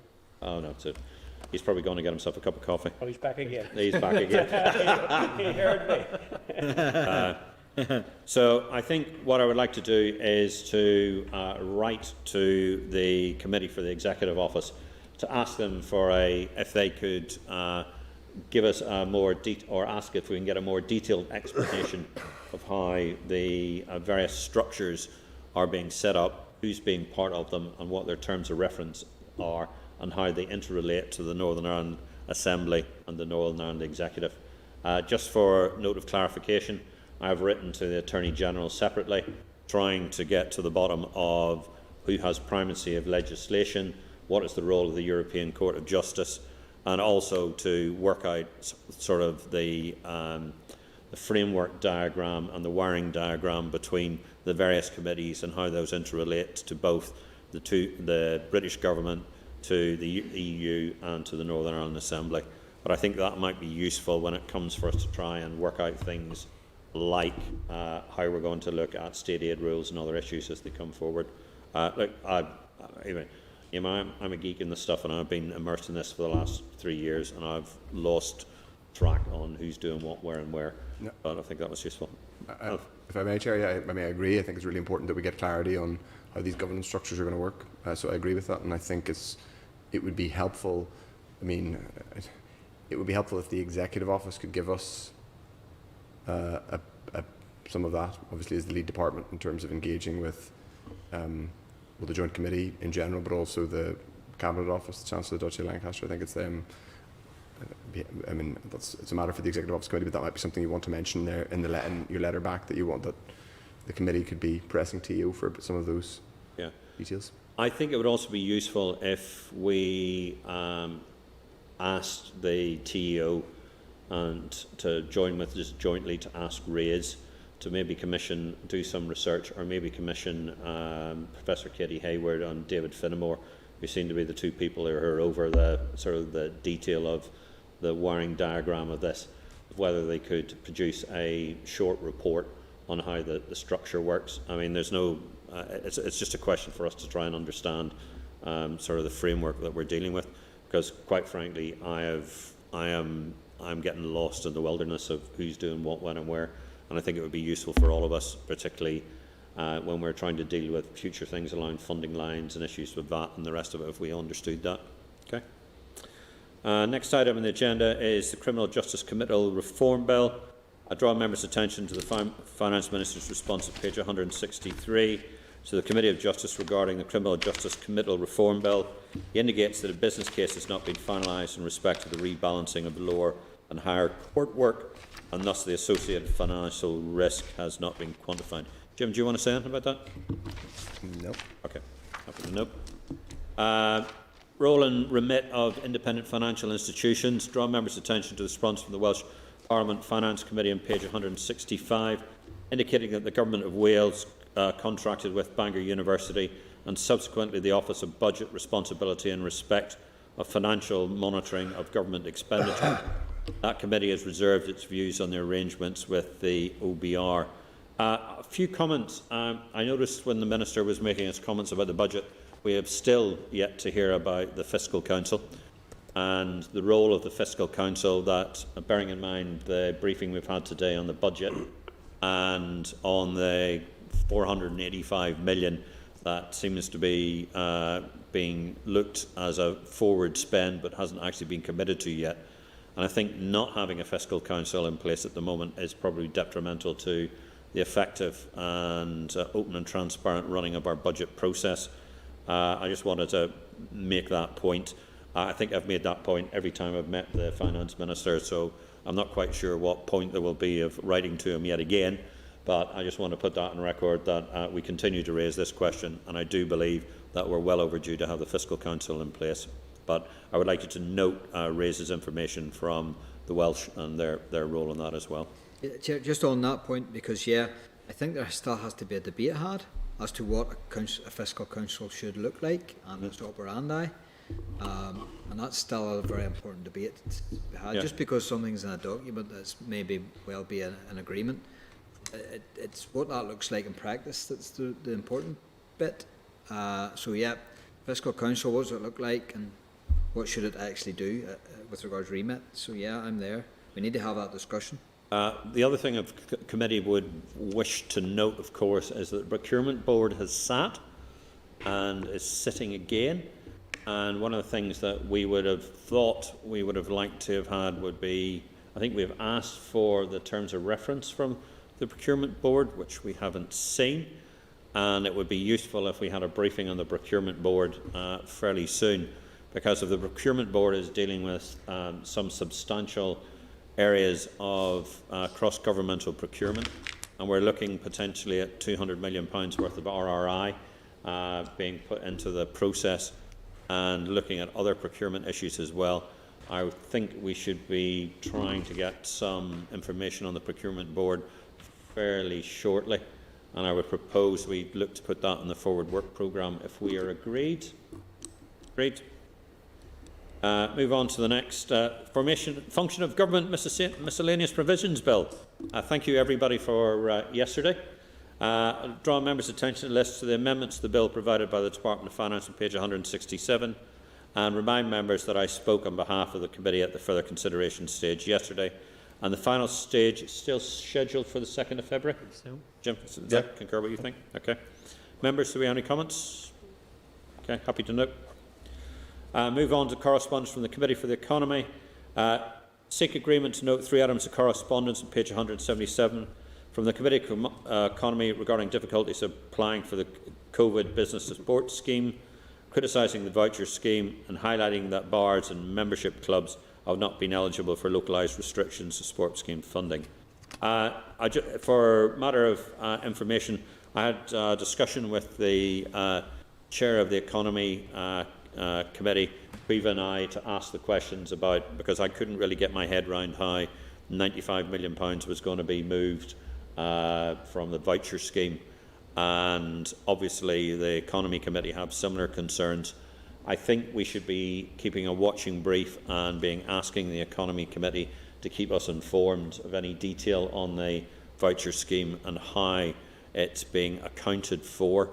I think it's quite important, because it is a significant amount of public monies, that we are kept fully abreast of the mechanism that is being used, because much as I enjoyed the briefing from our friends from the Department of Finance today, I am still not that much wiser about how £95 million that needs to be spent in year is being able to be moved to next year's expenditure, even within the envelope of the 200 million, which seems to be ever expanding. They haven't agreed it yet, though, have they? Say again? They haven't actually agreed that yet? No, they haven't. It's a request from the Economy Department wants to straight lift and lay. Yeah, and we need to get some. Yeah. Sorry, Jim. I want to take up a point that Pat raised at the last meeting, and I think we're going to have to now deal with this. There's still loose ends hanging out there with this scheme. Now, to be fair, even since last week, I've taken a number of very complex cases to the team, a localised restriction scheme, and I have to say, one by one, they've all been sorted out, so I'm going to be fair to them. Yeah. But we're still left with a couple of issues hanging. What has happened to those who had a rateable value over £50,000, who weren't entitled to anything in April? Now, there was talk that there was something going to be done about that. A lot of hotels fall into that category. A lot of, for instance, golf clubs is another one. Now, I thought there was a £10,000 grant and there was a £25,000 grant paid, £15,000 rateable value, over 15,000 up to 50,000. But those over 50,000 were left high and dry. Secondly, what happened to the proposal that single company directors would get payment? Where's that gone? Now, it was announced with a great degree of fanfare that at last that the forgotten people would get something, and Mr. Donaldson writes to me constantly about that, and quite rightly so. And I'm just wondering, where's that gone to? And finally, where is the £9,000 per business that was alluded to in the Chancellor's recent statement?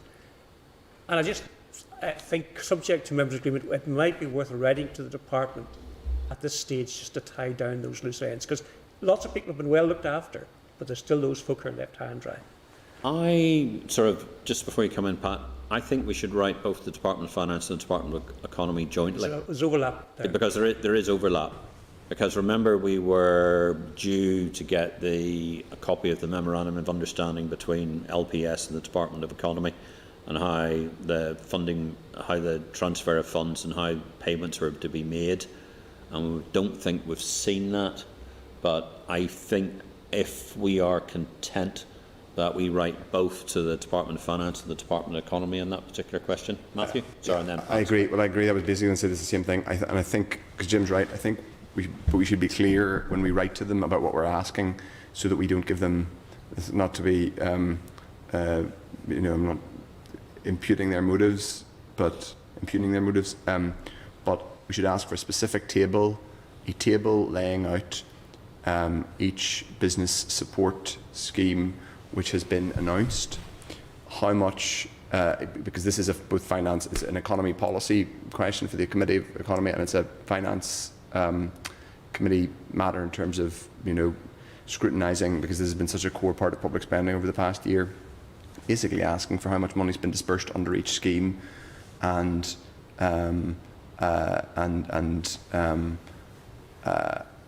what's still live, and when each scheme runs out. I think we should ask for it specifically in table format, so that we can interrogate it and understand. Do you see what I mean? The difference between it? Asking for a response means they could give us a letter back with lots of nice words and palming off, but I think a table would be helpful. Matthew, have you got a suggested framework that you could pass over to us? And I couldn't, but I think we could just be in table format, listing. Yeah, is that okay, Peter? Yeah, Pat. What Jim brought up as well was the 51,000. The day in the chamber when the announcement was made for the 10.6 million for the wet pubs, I specifically asked the Minister for those pubs which had a rateable valuation of 51,000 or over, whether or not, I'm not sure, I must just go back and look, but he told me that there was money there and they were going to be paid. I haven't seen anyone. I have to put an interest here because I still have a sister that falls into that category of a pub. So I didn't, I'm not speaking of it for herself, but there are people, simply because I was in the pub trade, has asked me that, and I'm not aware of anybody yet receiving that. But the Minister did tell me that they had made allowances for that and payments would be made. So that was them all covered. That was the wet pubs, the valuation under 10 and up to 25, isn't that right, Jim? Well, they were paid in April. That's right, they were paid, but there was none paid to the 51,000, and there was no payment to the wet pubs until the 10.6 million was made available. But like yourself, Pat, I have yet to find a business with a rateable value over £50,000 has been who's paid. received a penny. That's my point. Okay. And there are a lot of there are a lot of hotels in that as well. Okay. Okay. 10. So it's Matthew's table plus where are those three funds? Yeah, that's the point. You happy with that, Peter? Yet to make. Thanks. Okay. Next pivotal report. Next, the new decade, new approach. 1 year on there on page 185. To note. Yeah. Composite information requests. To note the committee's composite information requests. There are no news releases or publications circulated. Forward work programme on page 200. Seek agreement for the scheduling of a closed session with the Assembly Legal Services for the 3rd of February 2020 in respect to the accelerated passage for the budget bill, just so we can get briefing on that. I think we're agreed to that. Scheduling for the January monitoring round brief on Wednesday the 27th of January 21, subject to executive confirmation on the monitoring round outcome, which is tomorrow. I think we were given the indication that was going to be. Are we content to that? Yeah. Seek agreement for scheduling of oral evidence session for Department of Finance on the implications of the draft budget for the Department on the 10th of February 21. Yes. Is the committee content with the draft forward work programme from January to April? Agreed. Members, do we have any other additional items of business? Chair, I was going to try and bring it up earlier, but I was wondering, whenever we switch off, I mean, we'll just keep everybody that's online on, but I didn't want it to go out just in the open airways. Is that possible, or are we not allowed to do that? No, not really, not within the committee. Okay, I was just asking a little bit. I was just looking for some advice just from fellow members. It was nothing. We could do that after the committee. That's good. That's all. After the committee as well. So, subject to any other changes, next meeting the 3rd of February at 1400. We will look. I shall confer with the. I will confer with the deputy chair, and we'll see if we can manage to do it by Starleaf or by remote means, if we are content. Okay. Is there no meeting next week? Sorry, it's a misprint by the clerk. It is, of course, a meeting on the 27th of January. Oh, sorry. Resign. Delighted to. I was looking for a day off there. I'll put an apology in now, okay, so I'll be at home. Okay. Cheers. Okay. Thank you very much indeed, everybody, and thank you very much indeed for your attendance. Gemma, be safe. Philip, be safe. And if you're talking to Melissa before I get a chance to talk to him, please pass on our condolences to him. But we will be writing to him, and I wrote to him yesterday, and I'm very sorry for his loss. Okay. Thanks very much indeed, team. Thank you. Bye-bye. All right. I just wanted to ask you.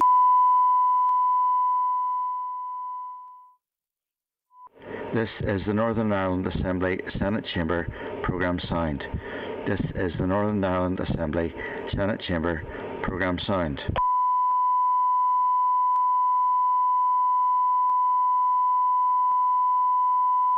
This is the Northern Ireland Assembly Senate Chamber programme signed. This is the Northern Ireland Assembly Senate Chamber programme signed.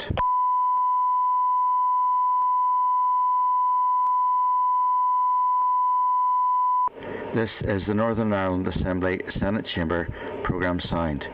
This is the Northern Ireland Assembly Senate Chamber